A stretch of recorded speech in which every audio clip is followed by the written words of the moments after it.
CO and CO2 किस law को prove करता है? Law of multiple proportion. ठीक है, क्या बोलता है लॉ ऑफ मल्टीपल प्रोपोर्शन? जब दो एलिमेंट्स कंबाइन करें, दो या दो से ज्यादा कंपाउंड्स बनाए सर, उनमें से वो वाला एलिमेंट जिसका मास फिक्स हो उसको तो छोड़ दीजिए, जिसका मास फिक्स ना हो आपस में सिंपल होल नंबर रेशो में होंगे। तो बताइए किसका फिक्स नहीं है यहाँ पे? ऑक्सीजन का। मुझे बताओ ऑक्सीजन का रेशो कितना आएगा यहाँ पे? 1:2। मास के हिसाब से भी वही आएगा, नंबर के हिसाब से भी, क्योंकि एलिमेंट तो सेम ही है। ठीक है, next. Which of the following pairs of gases will contain same number of molecules? हाँ, ये हम कर सकते हैं। ठीक है जी, आपको सेम नंबर ऑफ मॉलिक्यूल्स निकालने। Now we know that number of molecule will be equal to mole into Avogadro. ठीक है, मोल निकाल लीजिए, काम हो जाएगा। ठीक है ना, आइए पहले वाले में बताइए 8 gram of O2 and 7 gram of N2। मैं मोल निकाल लेता हूँ। ठीक है, कितना मोल आ जाएगा इसमें? इसका मोल कितना आएगा? 8/O2 का, 1 का 16, 2 का 32। ठीक है, यहाँ पे 7/, 1 का 14, 2 का 28। ठीक है, बताइए कितना आ जाएगा? 8 4 32, 1/4 और 7 4 28, 1/4। ठीक है ना, मोल दोनों का बराबर है।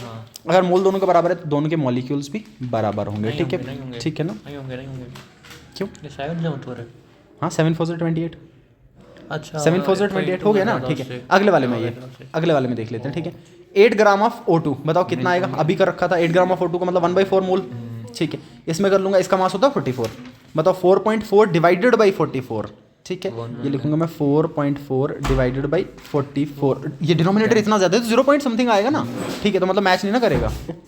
इसमें बताइए 28 ग्राम ऑफ N2 का खुद में 28, तो 28 ग्राम हो गया 1 मोल इसका।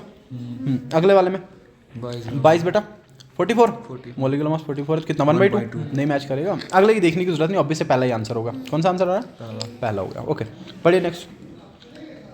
एंड ये एग्जाम्पलर का है फिर से। विच of the following statement about a compound is incorrect? 1। बताओ जब कंपाउंड बनता है, ध्यान से सुनना मेरी बात, क्या फिजिकल प्रॉपर्टीज बदलती है? क्या फिजिकल नहीं प्रॉपर्टीज चेंज होंगी? ये देखना ध्यान से। क्या केमिकल प्रॉपर्टीज बदलेंगी? केमिकल प्रॉपर्टीज बदलेंगी। क्या रेशो फिक्स होगा? नहीं। क्या रेशो फिक्स होगा? ठीक है, देखिएगा ध्यान से, ध्यान से। मान लो मैंने क्या किया, एग्जांपल देके चलता हूँ मैं। मैंने हाइड्रोजन को कंबाइन करवाया ऑक्सीजन के साथ, विदाउट प्रॉपर रेशो लिख रहा हूँ मैं, इट बिकम्स H2O। लिख दिया मैंने। क्या केमिकल प्रॉपर्टीज बदली? हाँ बिल्कुल बदली। फिजिकल स्टेट बदला? बिल्कुल बदला। ये फिजिकल, ये गैसेस में था, गैसेस में था, लिक्विड में आ गया, फिजिकल स्टेट बदला, केमिकल प्रॉपर्टीज भी बदली। और जब कभी भी कंपाउंड बनेगा, एलिमेंट हमेशा फिक्स रेशो में होगा। वाटर बनेगा तो H2O में ही बनेगा ना। ठीक है, रेशो 1:8 ही आएगा हमेशा, इसके अलावा थोड़ी ना बनेगा, 1:8 में ही तो बनेगा। ठीक है, बोलता है इन्फॉर्मेशन कौन सी करेक्ट होगी वो आपको बताना है। ठीक है, देखना 1 by 1 पढ़िए। A molecule of a compound has atoms of different elements. हाँ, ये तो सही बात है, डिफरेंट एलिमेंट्स के एटम्स होते हैं, इसमें कोई नई बात नहीं है। The ratio of atoms in different elements in a compound is fix. बिल्कुल, रेशो फिक्स होगा। क्या होगा? ये बात भी सही है, बात भी, दोनों बातें सही हैं। ठीक है, next. A compound retain physical properties. नहीं, फिजिकल प्रॉपर्टीज रिटेन नहीं रहती हैं, ये बदल जाती हैं। फिजिकल प्रॉपर्टीज क्या करेंगी? बदल जाएंगी। ये बहुत इंपॉर्टेंट बात। ठीक है, a compound can not be separated into its constituent elements by physical method of separation. बिल्कुल नहीं कर सकते। अब वाटर को हाइड्रोजन और ऑक्सीजन में फिजिकल मेथड से तो नहीं ना कर सकते। ठीक है, तो ये बात भी बिल्कुल सही। तो कौन सी बात गलत है? ये मतलब जो मैंने बातें लिखी हुई थी, ये सब की सब बातें आपने उल्टी बोली। ठीक है, मैंने कहा फिजिकल प्रॉपर्टीज बदलेंगी, आपने कहा नहीं बदलेंगी। ठीक है ना, बदलेंगी। मैंने केमिकल बोला, आपने बोला नहीं बदलेंगी। बिल्कुल बदलेंगी। रेशो फिक्स होगा, आपने बोला नहीं होगा, ये भी फिक्स होगा। ठीक है ना, ये बात ध्यान में रखिएगा सबका सब। अच्छा, मोलैरिटी, परसों ही फॉर्मूला बताया मैंने, बताओ फॉर्मूला मोलैरिटी का। Given mass upon total molar mass into 1000 upon volume इन ml। मोलैरिटी का मतलब मोलैरिटी का, मोलैरिटी में मास होता है। ठीक है, आपको मोलैरिटी फाइंड आउट करना है। सारी इन्फॉर्मेशन दे रखी है, एकदम पुट करके बताओ। बताओ molarity is equal to given mass कितना? किसका है? NaCl। मोलर कितना? 23। Cl का 35.5, ये आएगा 58 ठीक है, इनटू 1000। वॉल्यूम कितना है? 100 ml। कर दे पुट, 2 0 कैंसिल। सेम सेम ही लग रहा है, बस पॉइंट ही खत्म करूंगा मैं। ठीक है, इसको लिखूंगा मैं कितना? 585 अपॉन 100। इसका एक ही पॉइंट है तो ऊपर 10 आएगा, डिवाइड में आएगा 58 और इतना कितना 10 बचेगा। ये और ये कैंसिल, 0 0 कैंसिल, 0 कितना है? 1 आ गया। कितना आ गया? 1। इसका मतलब डी ऑप्शन आ जाएगा। ठीक है ना, फॉर्मूला याद है, पुट कर लिया, हो गया काम। आइए नेक्स्ट। 1 ग्राम मॉलिक्यूल, ध्यान से सुनना इस बात को। 1 ग्राम मॉलिक्यूल, सर सवाल में जब कभी भी 1 ग्राम मॉलिक्यूल या 1 ग्राम एटम दिया हो, इसका मोटा मोटा मतलब मोल। ध्यान से सुनना, कभी भी सवाल में 1 ग्राम मॉलिक्यूल या 1 ग्राम एटम्स मेंशन किए हों, ये इसका सीधा सीधा मोटा मोटा मतलब है 1 मोल की बात कर रहा है। किसकी? 1 मोल की बात कर रहा है, ठीक है, बस इतना याद रखिएगा। किसकी बात कर रहा है? 1 मोल की बात कर रहा है, ठीक है। बताओ, कहता 1 ग्राम मॉलिक्यूल ऑफ बेंजीन, मतलब बदल दो कहानी को, मतलब 1 मोल की बात कर रहा है। तो कहता है 1 मोल बेंजीन किसके बराबर? बताओ 1 मोल बेंजीन किसके बराबर? उसके मोलर मास के बराबर। बताओ बेंजीन का मॉलिक्यूलर फार्मूला। C6H6।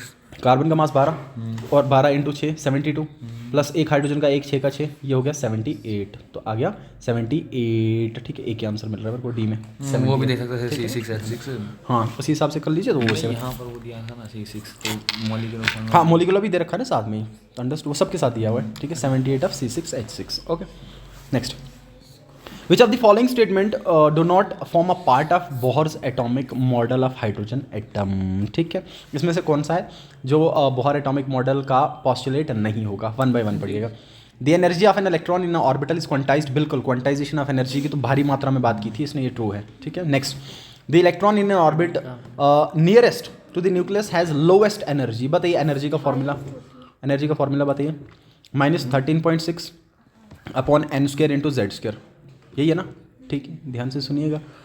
अच्छा, आगे स्टेटमेंट पढ़ते हैं फिर देखते हैं। पता इसमें मसला ये कि नेगेटिव साइन जो है ना, ये प्रॉब्लमेटिक है, बट आगे स्टेटमेंट में अगर कोई गलत मिला फिर देख लेंगे, अदरवाइज आएंगे इस पे वापस, ठीक है। पहले आगे पढ़ लेते हैं। Electron revolve in different orbits around the nucleus, ये बात सही है? हाँ बिल्कुल, ऑर्बिट्स में रिवॉल्व करते हैं, ठीक है ना, ये बात तो ट्रू है। The position and velocity of an electron in an orbit can not be determine simultaneously. अब आ गया मैं, बात सही, अब सही पे आया मैं, ठीक। अब मुझे बताइए, electron in an orbit nearest to the nucleus has lowest energy, ये सही बात है। पता क्यों? क्योंकि सर एनर्जी नेगेटिव में चल रही है। मुझे बताओ, नियरेस्ट टू द न्यूक्लियस का मतलब एन का वैल्यू 1, एन का वैल्यू 1, तो एनर्जी कितना आएगा? -13.6। और अगर मैं सबसे हाईएस्ट एनर्जी की बात करूं, सबसे हाईएस्ट कहाँ पे मिलता है? इन्फिनिटी पे, और इन्फिनिटी पे 0 होता है। कितना होता है? इन्फिनिटी पे इलेक्ट्रॉन का एनर्जी 0, क्योंकि एन का वैल्यू मेरे को इन्फिनिटी पुट करना है, जब इन्फिनिटी से डिवाइड कर दूंगा 0 हो जाएगा, ठीक है। ये बात बिल्कुल सही है। तो सबसे न्यूक्लियस के पहले वाले ऑर्बिट में सबसे लोवेस्ट एनर्जी होता है इलेक्ट्रॉन का, इसलिए इलेक्ट्रॉन सबसे स्टेबल कहाँ पे होता है? पहले शेल में, और पहले शेल से इलेक्ट्रॉन को निकालना सबसे मुश्किल होता है, ठीक है। ये लास्ट स्टेटमेंट पढ़िए सर, ये तो बोहर का स्टेटमेंट था ही नहीं, ये तो हाइजेनबर्ग अनसर्टेनिटी प्रिंसिपल बोल रहा हूँ, ये तो हाइजेनबर्ग अनसर्टेनिटी प्रिंसिपल था ना। उसने ये कहा था कि साइमल्टेनियसली पोजीशन और वेलोसिटी सब एटॉमिक पार्टिकल्स का नहीं निकाला जा सकता, ठीक है। हाइजेनबर्ग की इक्वेशन बता दीजिए मुझे, उसमें न्यूमेरिकल आता है, वो आपको याद होनी चाहिए। Del x into del p should be greater than equal to h/4π। इसमें न्यूमेरिकल आता है, मैंने पिछले सैम्पल पेपर में भी करवाए हैं, ये याद होना चाहिए आपको। Where del X is uncertainty in position, del P is uncertainty in momentum, h is Planck's constant, और 4π साथ में दे रखा है, ठीक है। Okay, next. How many unpaired electrons are present in copper +1? सब इसके लिए हमें कॉपर का एटॉमिक नंबर पता होना चाहिए। आपको पता है ये बहुत फेमस इसलिए क्योंकि ये अबोव रूल को फॉलो ही नहीं करता। आपको पता है कि सिर्फ 2 ही एलिमेंट आपको डी ब्लॉक के 3rd पीरियड में देखने को मिल जाते हैं, जो या पहली सीरीज में देखने को मिल जाते हैं, जो अबोव को फॉलो नहीं करते हैं। एक क्रोमियम और दूसरा कॉपर, पढ़ा है आपने, ठीक है। क्रोमियम का एटॉमिक नंबर 24 और कॉपर का 29, ठीक है ना। अच्छा, क्रोमियम का अबोव के अकॉर्डिंग कॉन्फ़िगरेशन होना चाहिए 3d4 4s2, लेकिन ये अबोव को फॉलो नहीं करता और इसका कॉन्फ़िगरेशन होता है 3d5 4s1। कितना होता है? 3d5। ये तो बहुत फेमस टॉपिक है एटॉमिक स्ट्रक्चर का, और इसका आ जाता है, होना चाहिए 3d9 4s2, लेकिन होता है 3d10 4s1। 3d10 4s1 due to stability of half filled orbitals, fully filled orbitals and exchange enthalpy. ये बहुत इंपॉर्टेंट बात है, ठीक है। अच्छा, आगे सुनिएगा, सवाल कुछ और है। कहता how many unpaired electrons are present in copper +1? अब what do you mean by copper +1? एक इलेक्ट्रॉन हटाना पड़ेगा, करवाइए। कहाँ से लूज करवाएंगे आप इलेक्ट्रॉन? वैलेंस शेल से। बताओ जरा, वैलेंस कौन सा दिख रहा है? 4s, हटाओ 4s से, तो कितना बचेगा? 3d10 बचेगा। बताओ डी में लगते ही कितने? 10 के 10 पूरे। कोई अनपेयर्ड होगा? नहीं। कोई भी अनपेयर्ड नहीं होगा, 0 अनपेयर्ड। कितना आ जाएगा? 3d10 कैसे लिखेंगे आप? ऐसे लिखेंगे ना, 3d10। 5 डब्बे बना लिए, 5 ऑर्बिटल बना लिए, 10 इलेक्ट्रॉन बिठाने हैं, 1 2 3 4 5 6 7 8 और 9 10, ठीक है। पहले सिंगली फिल होते हैं वैसे, पता है ना आपको कौन सा रूल? पहले सिंगल फिल करना है, फिर डबल पेयर, फिर पेयर करना है। कौन सा रूल? Horns rule. कौन सा rule? Horns rule of maximum multiplicity. Okay, the last entering electron in an element has a quantum number. बढ़िया सवाल है, अच्छा सवाल है, good question. Atomic number, quantum numbers के वैल्यूज दे रखे हैं, और आपको बोल रखा है कि एटॉमिक नंबर एलिमेंट का बताइए। देखिए क्या चीज़ आपसे बात जानना चाह रहा है। क्वांटम नंबर दिए, एटॉमिक नंबर पूछे हैं, ठीक है। बताइए एन का वैल्यू कितना? 3। एन का वैल्यू 3, मतलब एन का वैल्यू 3 का मतलब 3rd पीरियड का 29, ठीक है ना। हाँ देख लेते हैं, 3rd पीरियड का। ओके, एक बात। दूसरी बात, एल का वैल्यू 2, मतलब एल का वैल्यू 2। अब मैं डेजिग्नेशन लिखूंगा, इसका मतलब मैं लिखूंगा 3d आएगा, 3d, ठीक है। एम का वैल्यू कितना है? +1, ठीक है ना। सॉरी 1, सो +2 है। एम का वैल्यू कितना? +2 है, ठीक है। चलिए वो तो आपको ऑर्बिटल की ओरिएंटेशन बताएगा सिर्फ, उसमें कोई दिक्कत नहीं, और एस का वैल्यू भी रखा है। कुल मिला के जो भी एलिमेंट होगा वो थर्ड पीरियड का होगा। किसका होगा? थर्ड पीरियड का, ठीक है। अब एटॉमिक नंबर से जज करना पड़ेगा। मुझे बताओ एटॉमिक नंबर 13 किसका? एल्युमिनियम का, इतना सा पता है ना, ठीक है। एल्युमिनियम सेकंड पीरियड का होता है। किसका होता है? Second period. थर्ड पीरियड का देखने को मिल रहा है, ठीक है। अब चलिए 21 बता दीजिए, 21 बता लो। 21 किसका एटॉमिक नंबर है? शाबाश। स्कैंडियम, स्कैंडियम किसका होगा? स्कैंडियम का ना, ठीक है। अच्छा, स्कैंडियम भी थर्ड पीरियड का, कॉपर भी थर्ड का। ये कॉपर है, 29 कॉपर है, अभी लिखा था मैंने पीछे Cu, ठीक है ना। ये भी थर्ड का, इसमें कोई दिक्कत नहीं है। अच्छा 39 जो आएगा ना, ये 39 स्टार्टिंग वालों का आता है, ये ग्रुप 1 वालों का आ जाता है, ठीक है। बताइए पोटेशियम के निचले वाला कौन सा? रुबिडियम। पोटेशियम का कितना? 19। पोटेशियम का कितना? 19 होगा, ठीक है ना। अच्छा 19 में 18 ऐड करो, कितना आएगा? 37। ये कितना दे रखा है? 39। मतलब इसके अगले वाले दो पकड़ने पड़ेंगे आपको, 37, उसके बाद 38 और उसके बाद 39। इसके अगले वाले का पकड़िए। अगले पीरियड में लिथियम, सोडियम, पोटेशियम, ठीक है। उसके बाद आ जाएगा अपना calcium, rubidium, beryllium, magnesium, calcium, strontium, ठीक है। अगले वाले में पकड़ लो बोरॉन, एल्युमिनियम, गैलियम, इंडियम। ये इंडियम होगा, ठीक है ना, ये इंडियम होगा। ये फोर्थ पीरियड का है। कितने का है? फोर्थ पीरियड का है। चलो इसको तो मैंने हटा दिया, इसको मैंने हटा दिया, ठीक है। अब आगे देखते हैं। अब 21 भी उधरी का और 29 भी उधरी का है, ठीक है ना। इसको करने का एक और आसान तरीका आप देखना चाह रहे हैं तो कुछ नहीं करो, जो एटॉमिक नंबर दे रखे हैं उनको देख के कन्फिग्रेशन लिख लो, कन्फिग्रेशन से बात समझ में आ जाएगी, ठीक है। अब मुझे बताइए ये जो मैंने लिखा 3D इलेक्ट्रॉन सिर्फ एक दिखा रखा है, स्पिन +1/2, मतलब 3D 1 दिखाया है सिर्फ। मुझे बताओ कॉपर में कितना होता? 3D10 4s1 होता, ठीक है ना। अगर 3D10 होता, अगर पूरे के पूरे 10 होते, सारा स्पिन कैंसिल हो गया होता, सारा स्पिन कैंसिल होकर 0 आ गया होता, ठीक। एक ही इलेक्ट्रॉन है, एक इलेक्ट्रॉन 21 वाले में होता है, तो स्कैंडियम आ जाएगा। कौन सा आ जाएगा? स्कैंडियम। थोड़ा डरा रखा है सवाल, इस तरीके से नहीं आएगा, डराने वाला सवाल नहीं आता है, ठीक है। हाँ आपको इस तरीके से आ सकता है कि लास्ट इलेक्ट्रॉन, आपको मान लो कि एलिमेंट लिख के दे दे, फिर बोले उसके लास्ट इलेक्ट्रॉन के लिए क्वांटम नंबर्स बता दीजिए, वैसे पूछ सकता है, ठीक है। वो मैं एक साथ में बता देता हूँ, ये वाला देख लो, एक इस तरीके का साथ में देख लो। मान लो मैं आपको ऐसा बोल दूं कि लेट से मैंने पोटेशियम लिखा, क्या लिख दिया?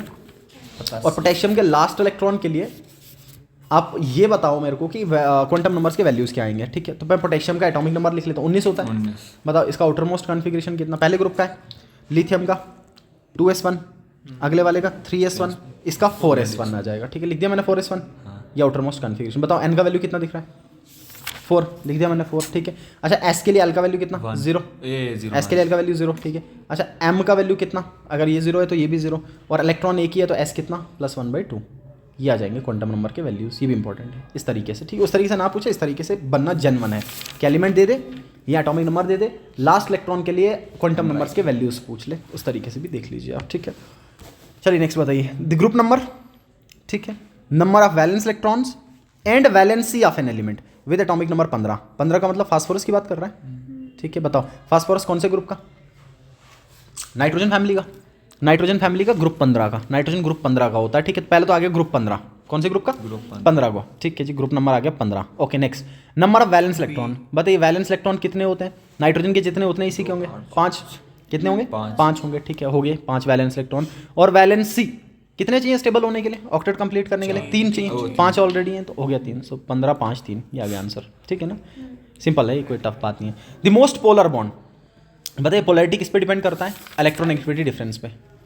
मैंने कल भी कहा था, मैंने एक कल आपको बताया थी, दोबारा पूछ रहा हूँ। मुझे बताइए अगर इलेक्ट्रोनेगेटिविटीज 2 एलिमेंट्स की दी हों और आपको ये बोले कि बॉन्ड आयनिक बनेगा कोवेलेंट, तो कैसे डिसाइड होगा? पोलैरिटी, उनके इलेक्ट्रोनेगेटिविटी के डिफरेंस है। मैंने कल लिखा था अगर 2.5 2.6 से ऊपर का इलेक्ट्रोनेगेटिविटी डिफरेंस आया तो वो आयनिक होगा, वरना वो कोवेलेंट हो जाता है, ठीक है ना। सो इलेक्ट्रोनेगेटिविटी का डिफरेंस जितना ज़्यादा उतना पोलर, उतना पोलर। बताओ इन सब में सबसे ज़्यादा इलेक्ट्रोनेगेटिविटी डिफरेंस कहाँ? कार्बन सब में सेम है, तो बाकी इलेक्ट्रोनेगेटिविटी सबसे ज़्यादा किसकी? फ्लोरीन की। इसका मतलब ये वाला बॉन्ड सबसे ज़्यादा पोलर होगा। सबसे ज़्यादा पोलर का मतलब फ्लोरीन ने डेंसिटी बहुत ज़्यादा खींचा होगा, इस पे पार्शियल नेगेटिव और इस पे पार्शियल पॉजिटिव, पोलैरिटीज ज़्यादा जनरेट होंगी इस वाले केस में as compare to other due to high difference in electronegativities, ठीक है।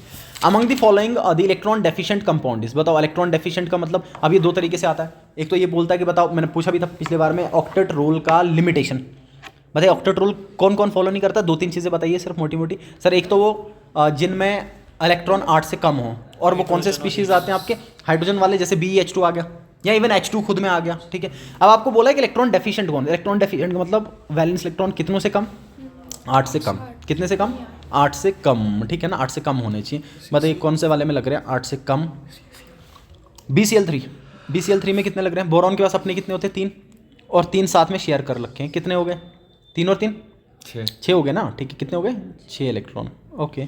इधर बताइए CCl4 कार्बन के पास 4 शेयर कर रखे हैं, 8 हो गए। PCl5 ये तो ऊपर चला गया, ये मान लो डेफिशिएंट नहीं है, ये हाइपर वैलेंट है। फास्फोरस के पास अपने 5 शेयर कर रखे हैं, तो टोटल वैलेंस में कितने आ गए 10, ये तो ऊपर चला गया, इसको तो मैं ऐसे ही काटूंगा। BCl2 अपने 2 होते हैं वैलेंस में, 2 इसके साथ शेयर कर रखे हैं, कितने हो गए 4 इलेक्ट्रॉन हो गए। अब तो बचे 2, अब बच्चा ये सोचेगा कि सर 2 बच के आगे क्या करें हम। देखिए बेरिलियम कभी भी अपना ऑक्टेट कंप्लीट नहीं कर पाता, कि BeH2 तो मैंने, BCl2 तो मैंने बना दिया, लेकिन इससे ज़्यादा मैं बना भी नहीं पाऊंगा, क्योंकि इससे ज़्यादा ये ऑक्टेट कंप्लीट करने, बेरिलियम ऑक्टेट कंप्लीट ही नहीं करता कभी भी, तो इसका मतलब बचा सिर्फ एक, कौन सा BCl3। ये ध्यान से सुनना, ये डेफिशिएंट नहीं है, मेरी बात सुनिएगा, सवाल को और तरीके से सोचना, मैं और तरीका बताता हूँ सवाल को सोचने का। ये कभी कभार सवाल इस तरीके से भी पूछता है, इलेक्ट्रॉन डेफिशिएंट ना पूछ के बोलेगा which one is Lewis acid, क्योंकि लेविस एसिड भी क्या होते हैं, इलेक्ट्रॉन डेफिशिएंट स्पीशीज होते हैं, ठीक है ना। अब ये नहीं होगा सर, ये इसलिए नहीं होगा क्योंकि इसका ऑक्टेट कभी कंप्लीट होता ही नहीं है, ये 8 एकोमोडेट कर नहीं पाता। देखो इसका कॉन्फ़िगरेशन कितना आउटर मोस्ट में 1s2 2s2 यही है। अच्छा इसने ये वाले 2 तो शेयर कर लिए, लेकिन 1s आ गया पहले शेल के 2 इलेक्ट्रॉन, पहले शेल के एक्साइट करना इज वेरी डिफिकल्ट, इतना ह्यूज अमाउंट ऑफ एनर्जी कहीं से नहीं मिलेगा इसको, तो ये वाले एक्साइट नहीं हो पाएंगे। इसके 4 हैं, ये खुश है, इसका 4 है, ये खुश है, इसी में खुश है, ये इससे ऊपर जा भी नहीं सकता, तो डेफिशिएंट कौन बच गया, ये बच गया, ठीक है। अदरवाइज एक्चुअल सेंस में ये भी डेफिशिएंट ही है 8 के हिसाब से, बट एक्सेप्ट करने की ताकत के हिसाब से देखो तो ये एक्सेप्ट कर सकता है, ये और एक्सेप्ट नहीं कर पाएगा, तो कौन सा वाला आएगा BCl3। और जब ये एक्सेप्ट कर लेता तो ये BCl4 नेगेटिव बनाता है, वो उससे आगे जाना पॉसिबल नहीं होता, तो जनरली उससे आगे नहीं जाता, गैसियस स्टेट में कहीं ना कहीं पॉलीमेरिक फॉर्म में बना लेता है, अदरवाइज जनरली नहीं बनाता, तो BCl3 आ जाएगा, कौन सा BCl3। ये लेविस एसिड भी होता है, बहुत अच्छा लेविस एसिड भी। Which of the following statement is false, बताइए इनमें से कौन सा स्टेटमेंट गलत है, 1 by 1 पढ़िए। Work is a state function, no work is not a state function, work is not a state function, work is a path function. बताइए path function में सिर्फ 2 चीज़ें बताई थी मैंने, एक Q एंड दूसरा W। परसों एक सिंपल पेपर मैंने ये भी आपको बताया था, NCERT का एग्जाम्पलर का सवाल भी होता है, that Q and W are path functions, but Q plus W is a state function. हाँ ऐसा इसलिए because Q plus W is equal to del U and del U is a state function in itself, that is why Q plus W is also a state function, ठीक। Temperature is, बाकी सारी statement सही है, temperature is a state function, ये भी सही है, ये भी सही है, सिर्फ गलत वाले पे टिक करना था, वो कौन सा है, पहला वाला, ठीक है। 1 mole of which of the following has highest entropy, बताइए तो आसान है, सबका 1 मोल लिया हुआ है, हाईएस्ट एंट्रोपी किसका, हाईएस्ट एंट्रोपी पाया जाता है गैसेस में, बताओ इनमें से कौन सा दे रखा है, हाइड्रोजन गैस है, सबसे ज़्यादा एंट्रोपी इसका होगा, ठीक है ना। अच्छा मान लीजिए मैं हाइड्रोजन ही लिख के देता चारों ऑप्शंस में, ऊपर बस टेम्परेचर बदलता, मान लो पहला लिख लेता 200 पे, फिर 400 पे, 500 पे, ज़्यादा टेम्परेचर तो ज़्यादा हो जाता है एंट्रोपी, ठीक है। अच्छा based on the thermodynamics which of the following is correct, बताइए कौन सा करेक्ट रिलेशन होगा। आपको फ्लॉट लगाना है, FLOT is first law of thermodynamics, बताइए फर्स्ट लॉ ऑफ थर्मोडाइनमिक्स के according del U is equal to Q plus W। अब घुमाइए इक्वेशन को 1 by 1। पहला बोलता है आइसोथर्मल इरिवर्सिबल चेंज। अच्छा आइसोथर्मल का मतलब, आइसोथर्मल का मतलब कि टेम्परेचर चेंज 0, आइसोथर्मल का मतलब टेम्परेचर चेंज 0 ना, del T is equal to 0। Sir अगर del T is equal to 0 तो del U is also equal to 0, because change in internal energy is a function of temperature, if there is no change in temperature there is no change in internal energy. अगर del T 0 तो del U भी, बताओ मैंने del U 0 कर दिया तो क्या बच गया यहाँ पे, Q plus W is equal to 0, इसका मतलब Q is equal to minus W के बराबर, ठीक है। इधर कितना लिख रखा है इसने प्लस, पहले आगे देख लेते हैं, फिर इरिवर्सिबल के हिसाब से भी देख लेंगे, फिलहाल के लिए इधर रख लेता हूँ, मैं आगे पढ़ता हूँ पहले। आइसोकोहरिक प्रोसेस, बताइए आइसोकोहरिक प्रोसेस का मतलब वॉल्यूम चेंज 0, ये तो सिंपल से प्रोसेस है। आइसोथर्मल का मतलब टेम्परेचर चेंज 0, आइसोकोहरिक का मतलब del V is equal to 0। बताओ अगर वॉल्यूम चेंज 0 तो वर्क डन किसके बराबर, कल फॉर्मूला लिखा था मैंने minus P external into del V, और मैंने साथ में लिखा था कि फ्री एक्सपेंशन के केस में वर्क डन 0 होता है, और अगर क्लोज बीकर में काम करवाया जाए तब भी वर्क डन 0 होता है, क्योंकि वॉल्यूम चेंज नहीं करता, और यहां भी वॉल्यूम चेंज नहीं कर रहा है, इसका मतलब वर्क डन कितना होगा 0 होगा। अच्छा अगर वर्क डन 0, अगर W 0 तो del U किसके बराबर, Q के बराबर। बताओ दे रखा है del U is equal to minus Q के बराबर दे रखा है, ये गड़बड़ है, ठीक है ना, ये गड़बड़ है, मैं इस पर टिक कर लेता हूँ, आगे देख लेता हूँ पहले। अच्छा करेक्ट पूछा है ना, सॉरी करेक्ट वाले पे टिक करना था ना आपको, ठीक है छोड़ दीजिए, आगे बढ़िए। एडियाबैटिक प्रोसेस, बताइए एडियाबैटिक का मतलब हीट 0, हीट चेंज 0। अच्छा अगर Q 0 तो del U किसके बराबर, डब्ल्यू के बराबर, डेल यू किसके बराबर दे रखा है माइनस डब्ल्यू, ये भी गलत है। ठीक है आगे पढ़ते हैं। आइसोथर्मल इरिवर्सिबल चेंज मतलब पहले और लास्ट में से एक होगा। ठीक है ना, बताइए फिर से same isothermal irreversible change. Isothermal का मतलब del T zero, del T zero तो डेल यू भी, जब डेल यू जीरो तो Q plus W is equal to zero, इसका मतलब क्यू किसके बराबर माइनस डब्ल्यू के बराबर। ठीक है ना, बताइए यहाँ पे क्यू माइनस डब्ल्यू दे रखा है, यहाँ पे क्यू प्लस डब्ल्यू, इसका मतलब ये स्टेटमेंट गलत है और आपको गलत वाले पे टिक करना था। ये तो सही था, ठीक है ना, ये गलत वाला है ना, इस पे टिक करना है। अच्छा करेक्ट पे टिक करना था। ठीक है, तो करेक्ट वाला कौन सा था? तीन गलत निकले, डी वाला। तो ये बाकी तीन गलत है। ये बहुत important first law of thermodynamics से ही तो याद होना चाहिए बच्चों को। आइसोथर्मल का मतलब डेल टी जीरो, अगर डेल टी जीरो तो डेल यू भी zero, because change in internal energy is a function of temperature. ठीक है, आइसोकोहरिक का मतलब वॉल्यूम जीरो तो वर्क जीरो। ठीक है, अच्छा आइसोबारिक का मतलब प्रेशर जीरो, आइसोबारिक का मतलब प्रेशर जीरो। ठीक, उसमें कुछ भी जीरो नहीं होगा इनमें से। ठीक है, अच्छा अगर एडियाबैटिक हो तो हीट जीरो, क्यू जीरो। ठीक है, ये सब लिख लेंगे आप उसी हिसाब से। बताइए नेक्स्ट। अच्छा ये भी PYQ में ऐसा सवाल आया पहले भी। Empirical mass of ethene, ethene का फॉर्मूला बताइए C2H4। Ethene is half of its molecular formula. ठीक है ना, पहले इंपेरिकल फॉर्मूला निकालते हैं इसका। बताओ इंपेरिकल फॉर्मूला कितना आएगा? CH2 आएगा। सही है, सीधा आधा हो गया ना, तो मतलब मॉलिक्यूलर मास जो था इंपेरिकल उसका आधा आएगा। अंडरस्टूड बात है, ये बात सही है। ठीक है ना, ये बात सही है। आगे बढ़ते हैं। The empirical formula represent the simplest whole number ratio of various atoms present in a compound. सही बात है, ठीक है। Empirical formula simplest whole number ratio ही तो बताता है। ये दोनों बातें सही है, और इसी बात को देखते हुए ऊपर वाले में मास आधा हो जा रहा है। ठीक है, तो दोनों बातें सही हैं। ठीक है, atomic mass of most of the elements are fractional. कहता है atomic mass most of the elements, बिल्कुल सही बात है ये। ठीक, जो हम पढ़ रहे हैं ना वो हम राउंड ऑफ लिख के पढ़ते हैं। अदरवाइज जब सब हाइड्रोजन का पढ़ोगे तो हाइड्रोजन का एटॉमिक मास एक्चुअल में आपको मिलेगा 1.0008 करके, हम 1 ले रहे हैं।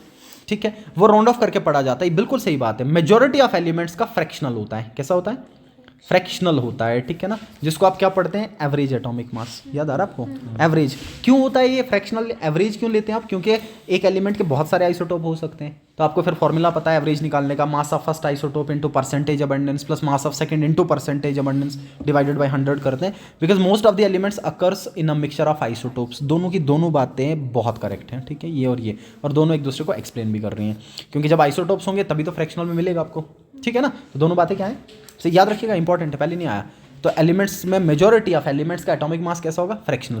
क्यों फ्रैक्शनल होगा? क्योंकि वो किस फॉर्म में एग्जिस्ट करते हैं? एक सिंगल नहीं होते वो, they exist in mixture of isotopes. उनके बहुत सारे आइसोटोप्स एग्जिस्ट करते हैं इसीलिए। ठीक है, अच्छा each orbital is designated by 3 quantum numbers N, L and ML। सही बात है जी।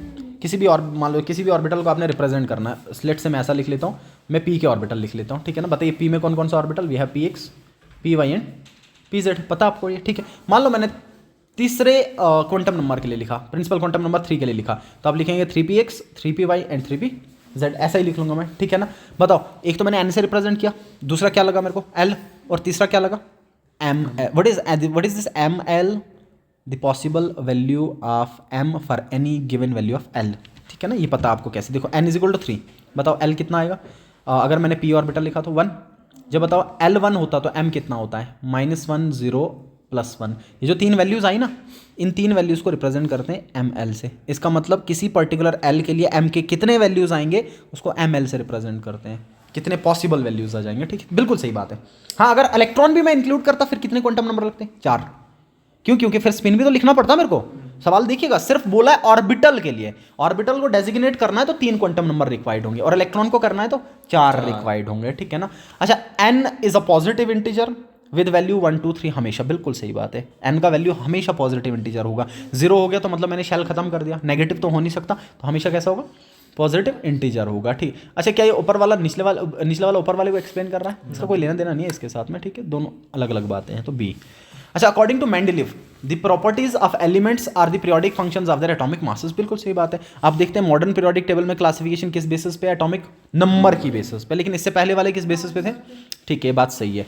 Atomic number is equal to number of protons. बताइए एटॉमिक नंबर का मतलब नंबर ऑफ प्रोटॉन्स। हाँ सही बात तो है, atomic number is number of protons, और अगर एटम न्यूट्रल है तो नंबर ऑफ इलेक्ट्रॉन्स भी बराबर होते हैं, बट पहले नंबर ऑफ प्रोटॉन्स होते हैं। दोनों बातें सही हैं, लेकिन ये ऊपर वाले के साथ नीचे वाले को कोई मैच नहीं है, तो बी लिख दूंगा मैं। ठीक है जी, सेक्शन है आसान सा था। आइए सेक्शन बी पे बताइए पहला सवाल। अच्छा, ये कुछ लॉजिकल से डाल रखा, आप ऐसे भी कर सकते हैं कि how many seconds are there in 2 days। ये तो अलग सा सवाल है, आप ऐसे भी कर सकते हैं। 2 दिन में कितने सेकंड होंगे? तो 2 दिन में पहले घंटे निकालने पड़ेंगे। तो 2 दिन में कितने घंटे हो गए? 48। एक दिन में सो 48 और अच्छा 1 घंटे में कितने मिनट्स 60 और 1 मिनट में कितने सेकंड 60 सेकंड ठीक है ना, कर लेंगे हो जाएगा ठीक है। ये लॉजिकल सा इसको छोड़ दी, ऐसा कुछ नहीं आता है ठीक है, सिंपल सिंपल सा ठीक ठीक है। 2 दिन का ऑलरेडी है ना फिर, हाँ फिर या तो 24/2 करना पड़ता फिर है ना ठीक है ओके। 48 पहले ही कर रखा हमने तो ठीक है ओके। चलिए कर लीजिएगा। ये बताइए एनसीईआरटी का, एनसीईआरटी का हर सवाल आपको पता होना चाहिए। How are 0.50 mole of Na2CO3 and 0.50 m capital, this is molar, this is molar ठीक है, आर डिफरेंट ठीक है। पहले तो मोटी मोटी डिफरेंस मेरे को ये समझ में आ रहा है कि सर यहाँ पे मोलैरिटी दिया गया है और यहाँ पे मोल दिया गया है। पहला डिफरेंस मैं ये लिख लेता हूँ कि पहले वाले में क्या मेंशन है, मोल मेंशन है, और दूसरे वाले में क्या मेंशन है, मोलैरिटी ठीक है ना। अब अगर मैं इसको और एलोबरेट करूँ तो मैं ये बोल सकता हूँ सर 0.50 मोल का मतलब इसका मैं मास निकालूंगा ठीक है, जो भी इसका मास आएगा ठीक है। मान लीजिए कितना आएगा 23 सोडियम का, 2 है तो कितना आ जाएगा 46 प्लस कार्बन का 12 प्लस 1 ऑक्सीजन का 16, 3 का 48 ठीक है। करिए कितना आएगा 10 से 16 लिख 4 9 106 ठीक है। चलिए इतना आ रहा है देख लीजिए। अच्छा अब बताइए 0.50 का मतलब 1 मोल का मास कितना है 106, तो आधे मोल का कितना होगा, आधे मोल का मतलब इसका आधा कितना आ जाएगा 53 58 53 ओके 53 कितना आ जाएगा 53 ग्राम ठीक है। देखिए 53 ग्राम आया ना, आधे मोल का मास कितना आ गया 53 ग्राम। सर इसका मतलब ये पहली वाली बात का मतलब ये कि 53 ग्राम Na2CO3 लिया गया है। अच्छा दूसरी वाली बात का क्या मतलब होगा, ध्यान से सुनना। मोलैरिटी दिया है, सब मोलैरिटी देने का ये मतलब होगा कि मेरे को मास निकालना। बताओ मोलैरिटी किसके बराबर, वही सेम फॉर्मूला गिवन मास भाई, मोलर कितना लिख दिया मैंने 100 इनटू आगे कुछ नहीं दे रखा मतलब वॉल्यूम 1 लीटर होगा, अंडरस्टूड देने रखा तो 1 लीटर होगा वो ठीक है ना। बताओ कितना करूंगा, वेट कितना आ जाएगा यहाँ से 106 इंटू मोलैरिटी कितना है 0.5 ठीक है। फिर से कितना आएगा 58 ग्राम, लेकिन दोनों में अंतर है। अब देखना अंतर क्या है दोनों में। सर इसका मतलब 53 ग्राम, इसका मतलब पहले वाले का मतलब कि सिर्फ सिंपली 53 ग्राम ऑफ दिस, और अगले वाले का मतलब 53 ग्राम ऑफ Na2CO3 इन किस में 1 litre of solution, 1 litre of. इसका मतलब इसमें जो मास लिया गया है वो सिर्फ आपने मास कंसिडर किया है और इसमें सोल्यूशन बनाया हुआ है। इसका जो 53 ग्राम आ रहा है वो सिर्फ 53 ग्राम मैंने कंसिडर किया। जब उस 53 ग्राम को मैंने 1 लीटर पानी में डाला तब इसको मैं इस तरीके से पढ़ूंगा, और जब नहीं डाला है तब इस तरीके से पढ़ूंगा ठीक है। तो इसका मतलब ये सिंपली मोल्स है, आधा मोल दिया हुआ है और ये मोलैरिटी की टर्म्स में दे रखा है ठीक है ना। इन दोनों में ये डिफरेंस है मोटा मोटा। ओके नेक्स्ट बताइए, अच्छे सवाल हैं सब के सब, बाकी वाले पेज ऐड कर लेता हूँ।